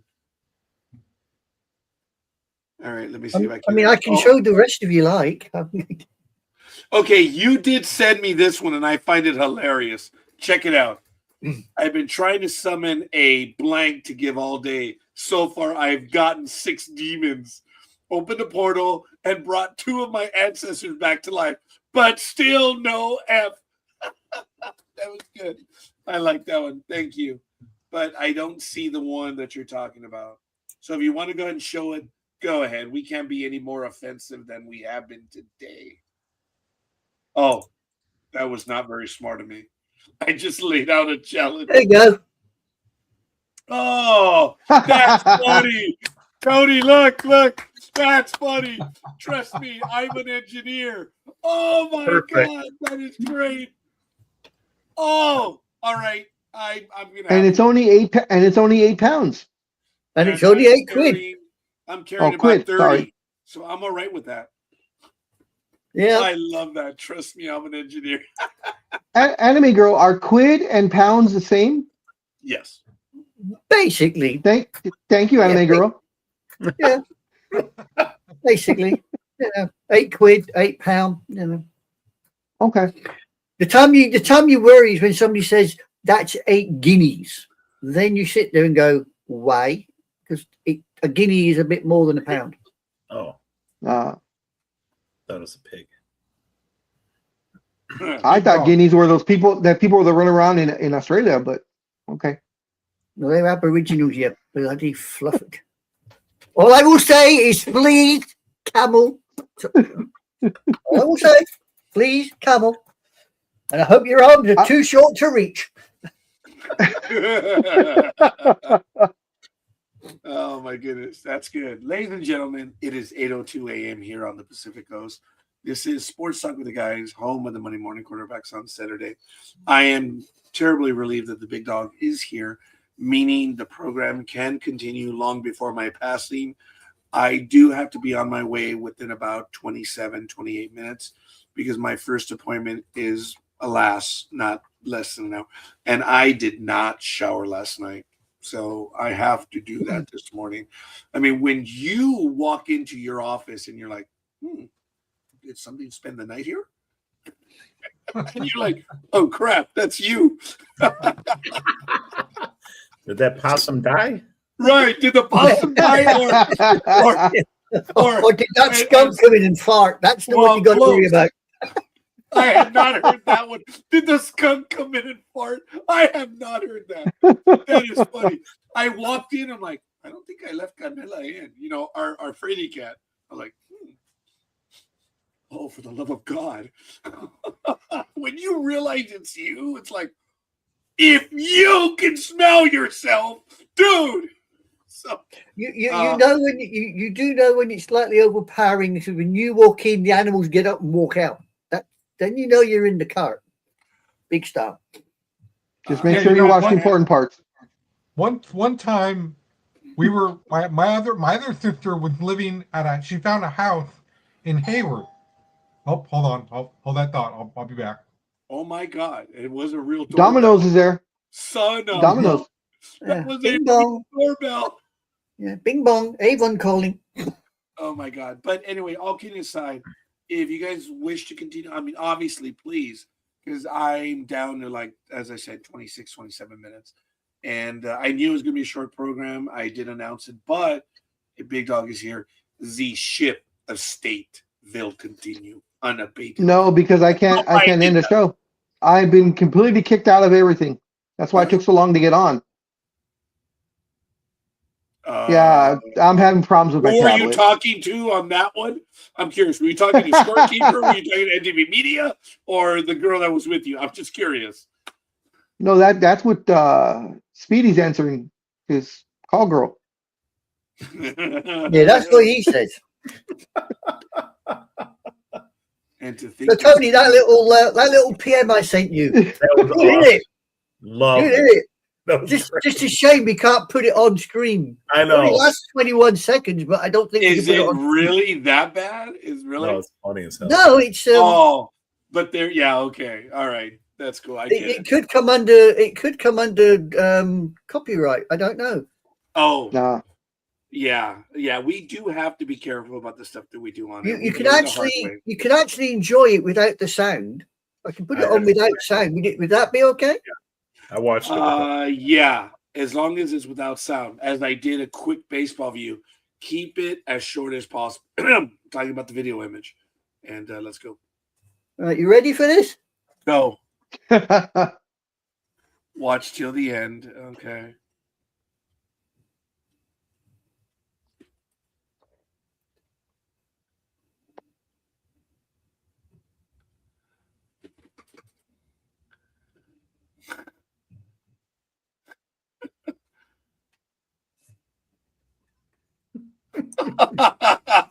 Actually, that is funny. That is, folks. Look for it. It's available. I want to hear it in sound. Actually, that was funny. I just want to know what's being delivered because my monolith had to be put together. I'm not letting it go. But the image of my cats being outside throwing bones up in the air was good, huh? It's like, hey, 2001 all over again, baby. As long as it's 2001 A Space Odyssey and not a Space Oddity, you'll be fine. Thank you. There you Do go. you think he had a desk delivered for his chair? Oh God, another 2 years before it's built. It'll give that nasty now. You're not supposed It'll to do give that. us something else to rag about because, man, it took forever to get an image. And then remember, we got the images of a chair. Yeah. That was funny. Poor Speedy.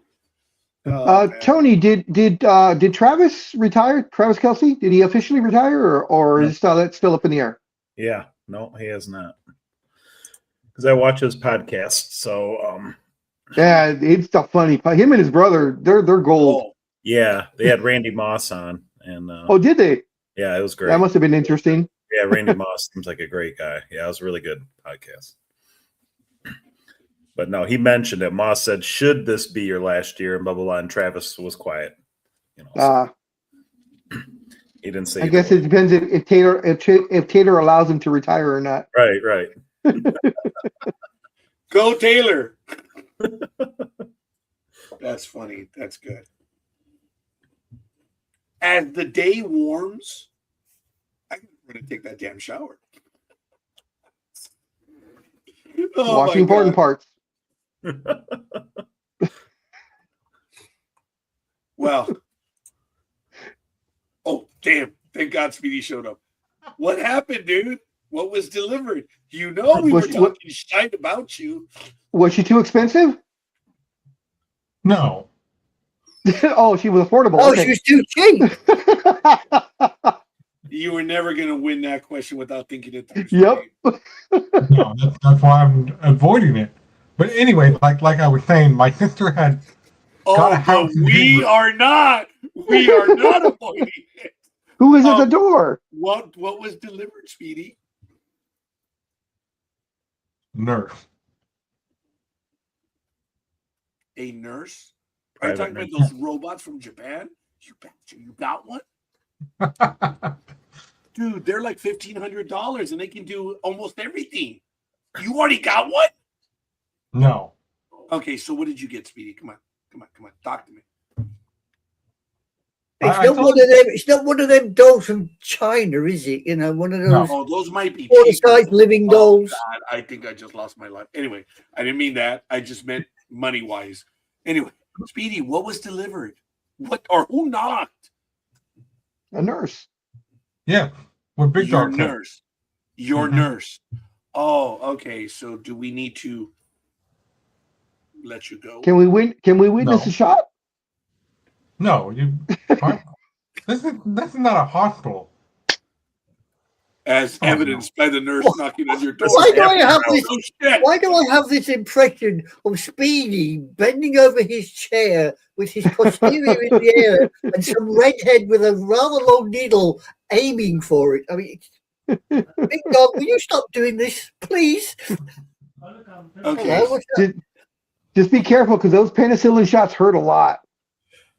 Yeah, so did the tetanus ones, but you know, it's just this vision of Speedy with his trousers around his ankles and his posterior in the air and his redhead with his not. No. Okay, I've been Speedy. watching so many cartoons. Sorry. Okay, Speedy. Sorry, all I Speedy. know is Sorry, you know. I'm old. I'm everything. Was she cute? He wasn't looking. Actually, they're all guys. So. No, that's even worse. I'm sorry, Speedy. I mean, well, it depends on you, but I'm sorry. I apologize. I mean, you get stomach wash for I that, won don't the lotto when I get a cute nurse, so I'm all right with that. But anyways, like I was saying, my sister had a house in Hayward, and we were over there cleaning up the yard and trying to make things look cool. That way they could move in to a nicer area. And she's like, "What is that back there?" In the yard. Damn. I'm cleaning the yard, and she's like, "What was that back there?" And her boyfriend goes, "It looks dead." My neighbor that I took with me that time, he pulls back the lawn, and it's a possum. Ew. Was it dead? Told you that's what smelled. Exactly. But the second that he poked it, it moved, and then it started going crazy. You know all about I'm like, possums, see? don't I you? knew it wasn't dead. Oh, That's you why- knew it wasn't dead. Well, my neighbor, he was like, I'll check it out and poke it. So he poked it with his broom, and that's when it moved. I'm like, see, that's why they're called possums.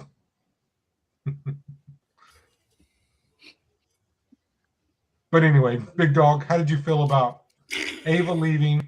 That was effed up. That was actually a good story, Speedy. We just stayed silent. We're sorry. It was good.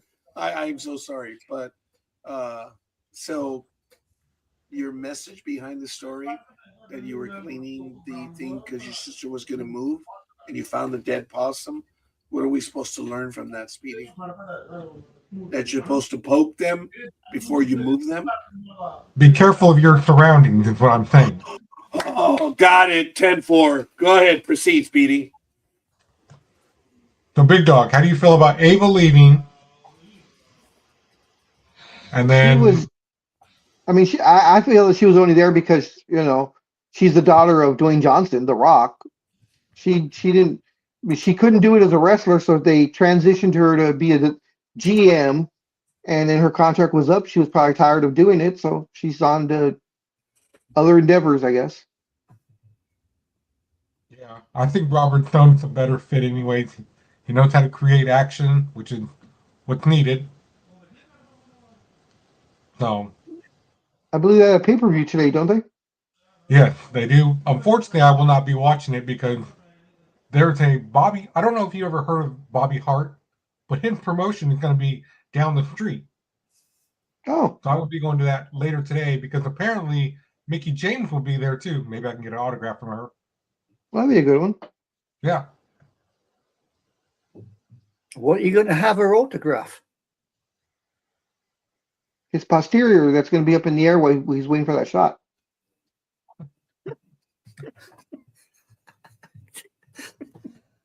Big Dog, you are reading my mind, but don't do it. I was trying to be serious there and asking what he was going to have the girl autograph. And what it be is she's gonna put a W on each cheek so that when he does somersaults, it says "Wow, mom! Wow, mom! Wow, mom!" Look, he's working it out. He's working it out. You try to be serious, Speedy, and this is what happens. It's Exactly. just, But let's be serious about tomorrow because tomorrow. Oh, stop it. What's tomorrow? Spring forward. Oh yes, well, we all we lose don't an get hour's that. sleep. We all lose an hour's sleep, except for probably Except for Anime you. Girl. She probably doesn't spring forward. Yeah, no, I think we're a week or 2 weeks away from that. What a Oh, show. okay. Yeah. I just got a message from the place where I used to work. And I thought, why are they showing it to me? And then I The Army? realized why they're showing it to me. Are you ready for this? How Go. to make friends and impress people.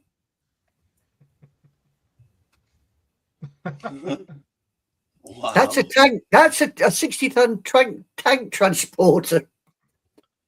Wow. Oh, he I'm drives just like a curious. Brit. Yeah, I'm just curious. Is the guy saluting or is he on the phone? He's on the He's phone. on the phone trying to explain why his tank transporter is in the bushes. Sir, there's a lot of water on the ground out here, sir. Yeah. Yeah, it's kind of muddy here, sir. I think I kind of lost the wagon. I need You some know. 2x4s. Wow. Damn. That's that an is a Oshkosh, by the big way. truck. I did apologize to my former supervisor today or yesterday when I spoke to him. Terry's on. I said, Terry, over the years, I had spoken about still working, and I kind of like was whining to you about it, and I did it for 20 years. Terry, I've been retired for less than a year, and when people call me to bitch about work, I'm like, what makes you think I give a flying F? And I spoke to Terry for 20 years, and I apologized to him profusely. I said, Terry, I'm sorry. He says, well, we still went to the baseball games, didn't we? Like, yeah. So I'm sorry. He's like, wow. You finally learned. Like, oh, thank you. Wow, that was a heavy-handed response. I was like, okay. That's great. So now I swear, I mean, I'm only a few months in, and everyone comes me, hey, you know, so and so and so. I don't give a rat's ass. I'm gone. I'm detached. I don't care. It's like Actually, probably what one time did. You probably were thinking. No, you never cared. You were thinking, I didn't give a rat's ass then. What makes you think I care now? Oh, okay, that's a bitter retort. I tried to do my best. I would throw in people's face. I'd say, hey, I signed, to do my best for the residents and citizens of LA County. I don't know about you, but you obviously forgot that. And Gridiron Girl just gave us a little bit of love this morning. So, I don't know. Come on in, young lady. It'd be nice to have you join us. It would be. So anyway, I didn't know that the Indiana University quarterback Fernando Mendoza, who won the 2025 Heisman Trophy, is 6'5", and he's a junior. And he led the Hoosiers to an undefeated 13-0 record regular season and a Big Ten championship, becoming the first ever Indiana player to win the award. He was also named the AP Player of the Year. Yep. Wow. And Mendoza scored 643 first-place votes and a total of 2,362. Oh, so he wasn't a 100% ballot winner. Wow. Fixed. I had nothing else. Anyway. Speaking of fixed, Big please. Dog. Yes, sir. Why is this news about Vince McMahon from last summer driving 100 miles an hour just now coming out? Because the video had never been released until last week. And they finally released the video, and the fact that I kind of remember talking about that he had a crash or he was in an accident, but now that I've seen the video and I'm taking into account the fact that he's about 78, 79 years old, he shouldn't be behind the wheel driving 115 miles an hour. Plus, his excuse didn't make sense to me either when he told the officer, I'm supposed to be at the next exit for my granddaughter's birthday party. Actually, he's so pompous that he probably figured that was a legitimate excuse. And then the detective was like, oh, Mr. McMahon, I know who you are, sir. Yeah. I was like, well, I mean, no arrest? No citation? Oh, no, he got cited, and he's probably, he was lucky he didn't get thrown in jail, and because of who he is and how much money he has is what kept him out of jail. Because we have a former officer with the group. Tony, what would be your inclination of the guy who was traveling 115 miles an hour and crashed? Well, speeding alone doesn't constitute reckless driving.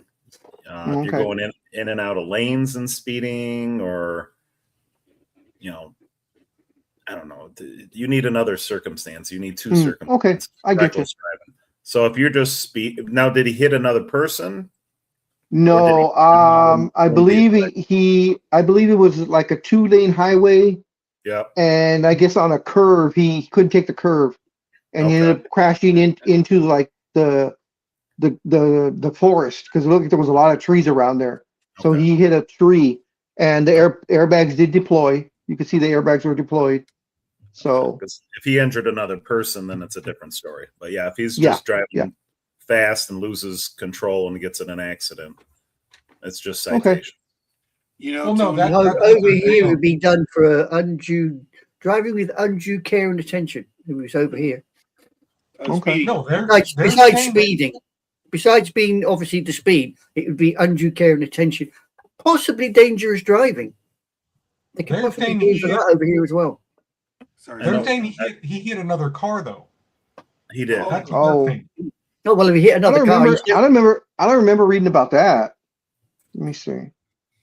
That's what the officer said in the video. Oh, You just hit him with a car. God, you know, whatever. morning, darling. Morning gig. Morning. What's up, gig? Now I heard in So like he- Georgia, if you go so fast, they could arrest you for speed alone, or I think there's some states you can. In Florida, 100. And Yeah. remember, the guy was cited at 12:02 or 12:03 in the morning for doing 115. And he got Yeah, arrested. Over here, he- the speed is the top speed you can do on a motorway or a freeway is 70. Wow. You 75, 80, you might just sort of drift by. Anything above 80, they're going to screw you to the wall. They Oh are my really God. going to go 115. Dangerous driving. So here's what happened. Is this former WWE CEO Vince McMahon, who is now 80, 79 at the time, was involved in a high-speed three collision on Connecticut's Merritt Parkway in July of 2024, driving 115 miles an hour in his 2024 Bentley Continental GT. Recently, police footage showed the crash occurred while being followed by a state trooper. No serious injuries were reported. Details were that McMahon was cited for reckless driving and following too closely. He told police that he was rushing to his granddaughter's birthday. The crash, Bentley rear-ended a BMW and struck a concrete divider. Debris from the crash hit a third vehicle. The legal outcome, it says in October 2024, a judge allowed McMahon to enter a pretrial probation program. If successfully completed, the charges will be erased from his record in October of 2026. Um, so I they don't know. figured If his, Go ahead. they figured his speed and following too closely. They use that as a second Yeah, offense to hit him with reckless.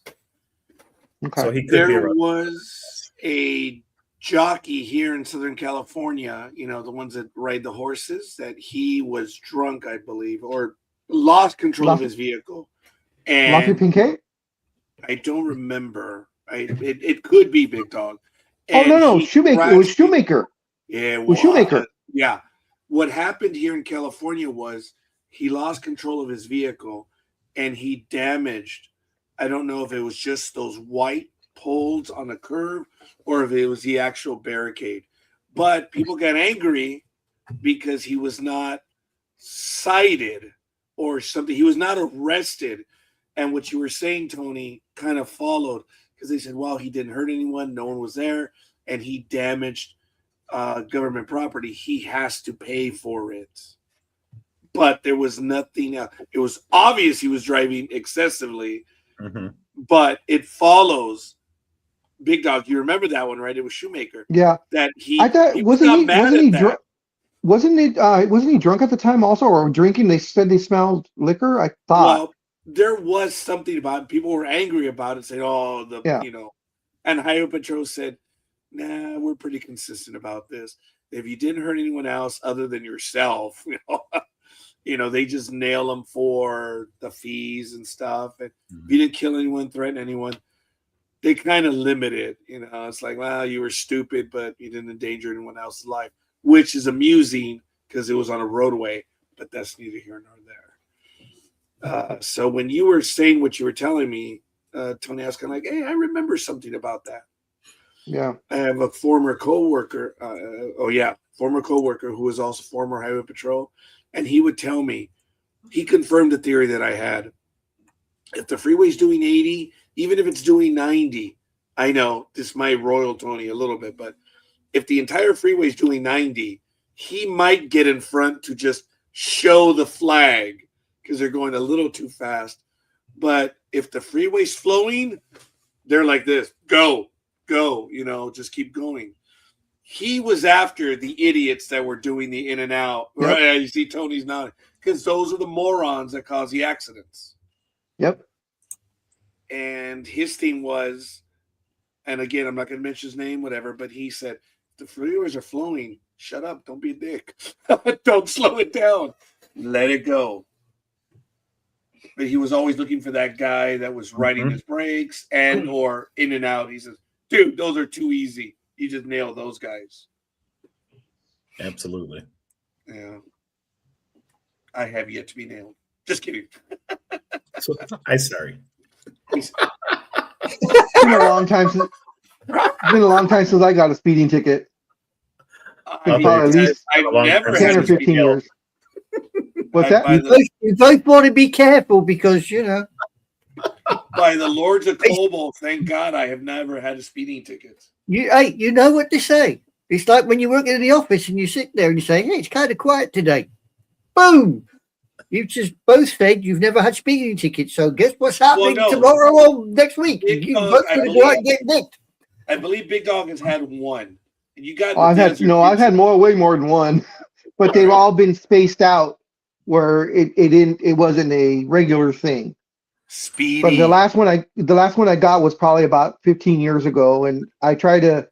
You know how fast you were going, sir? No, I was going with the flow of the traffic. And of course, the cop said it didn't work though. No. Yeah, the freeway was empty. It's like, hey, wow, I was going. Yeah, it's because I'm catching him to the next flow. I didn't want to drive alone, officer. It's a lonely night out here in the desert. I bet you it was going to Vegas, right? No, that one was about 20 years ago. Oh, I didn't get it. What it was is it was me and one of the other guys from work. We were going to do a job with merchandising. We were going to Rite Aid over there, and I took the lead for the longest time, and I was doing a good 90, and he was right behind me. And sometimes you just get tired of taking the lead, so I switched lanes and let him go in front, and then I got behind him, and we were still doing about 90, 95, and we're getting close to the state line. And I think it was that last curve just before state line where you go, you dip down. There was a cop behind me, and I was like, God damn it. And sure enough, he put the lights on. I'm like, son of a bitch.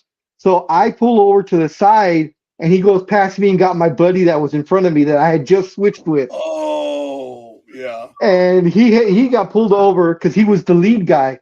Yeah. And I just kept on going. I was like, later. His name was Rodney. I was, later, Rodney. Big Dog. Oh. When we got to the store, he got to the store about a half hour behind me, and he was pissed off at me. How come they didn't give you he pulled the lights out, blah, blah, blah. I go, I don't know, dude. Yes, I was, but you got pulled and I didn't. We both should have, or maybe I should have. Maybe because you were in the lead. He's like, but I just got in front of you. I was like, because he was the lead dog and you're the big dog. Yeah. Whoa. The closest I ever got to actually, well, no, I've been close a few times, but I was going to Vegas.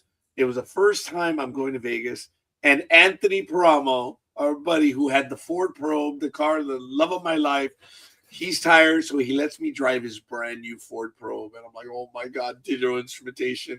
And I just see 70, 80, and I put it on cruise, and I'm going north of Baker up the hill, and that car's just humming. And all of a sudden, I don't know how it happened, I see him in my port quarter or my starboard quarter, and he was there. And I'm like, oh, God. I'm like 19, doing 80, going uphill, and I was still about 40 minutes from Vegas. And I'm like, oh, man, I don't know he's going to nail me. And he was sitting in my quarter. I don't know how must have been darkened lights, whatever. This was 2, 3 in the morning. And he's right there, and I'm like, oh, he's clocking me, or he's just going with me. I think he's waiting for me to do this.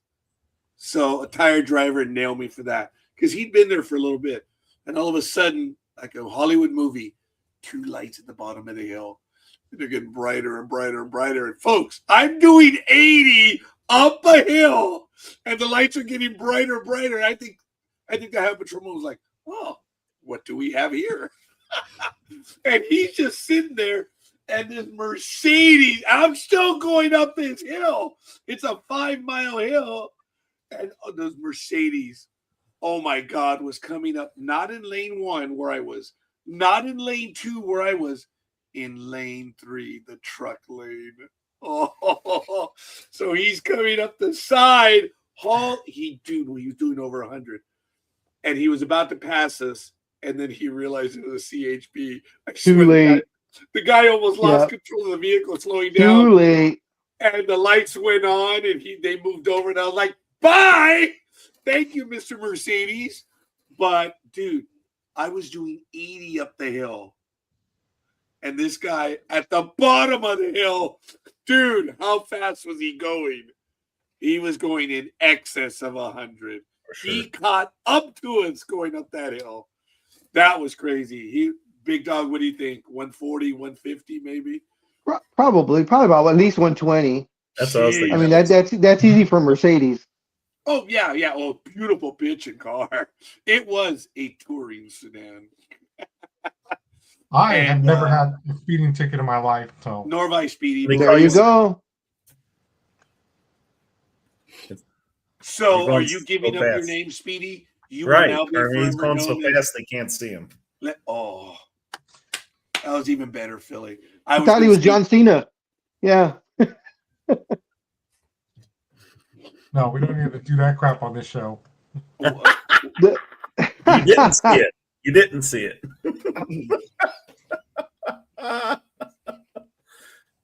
No, see, Roger did the other one. Roger did the other one. This is not the car you are looking for. Do you realize what you're doing there, Mr. Scorekeeper? If any Chinese are watching this, you've just insulted them. Because the Chinese do that, and they tell you that when you know like that, they're calling you stupid. Apparently. That's not nice. That's not nice. People. Nice. Good. So are you telling me John Cena has been telling the Chinese people for 20 years that they're stupid? Oh! Yeah. Well, there you go. That's what I was told. That is funny. I didn't know that one. I do know other cultural gestures, but I did not know that. I did not know that one. Ooh, I'm gonna. You know this one. Very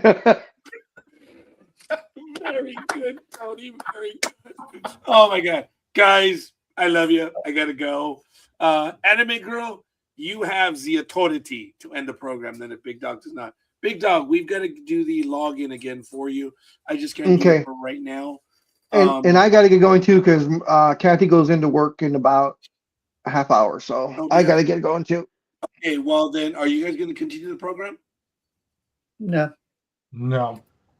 Oh, okay. Well then, I guess we'll go ahead and call it, folks. I do have to get going, and I absolutely love and adore everyone that was able to join us today in the chat room and live.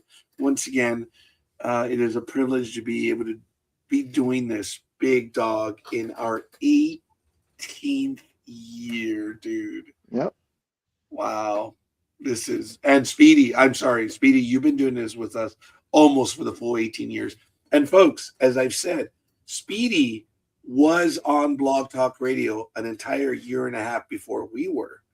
So Speedy has been on air for about 19 years, maybe even 20. Depends how you do that. 9. Wow. Right, yeah. Yeah, see, when he started on radio, you had to pedal like buggery to keep the generator going so you could talk. That's why he's so fit. I guess that's why it took him forever to get a new chair. Yeah, but of course, he didn't go on Blog Talk until Barney was over. Barney had to be completely over, then he jumped on to the show. Love you, Matt.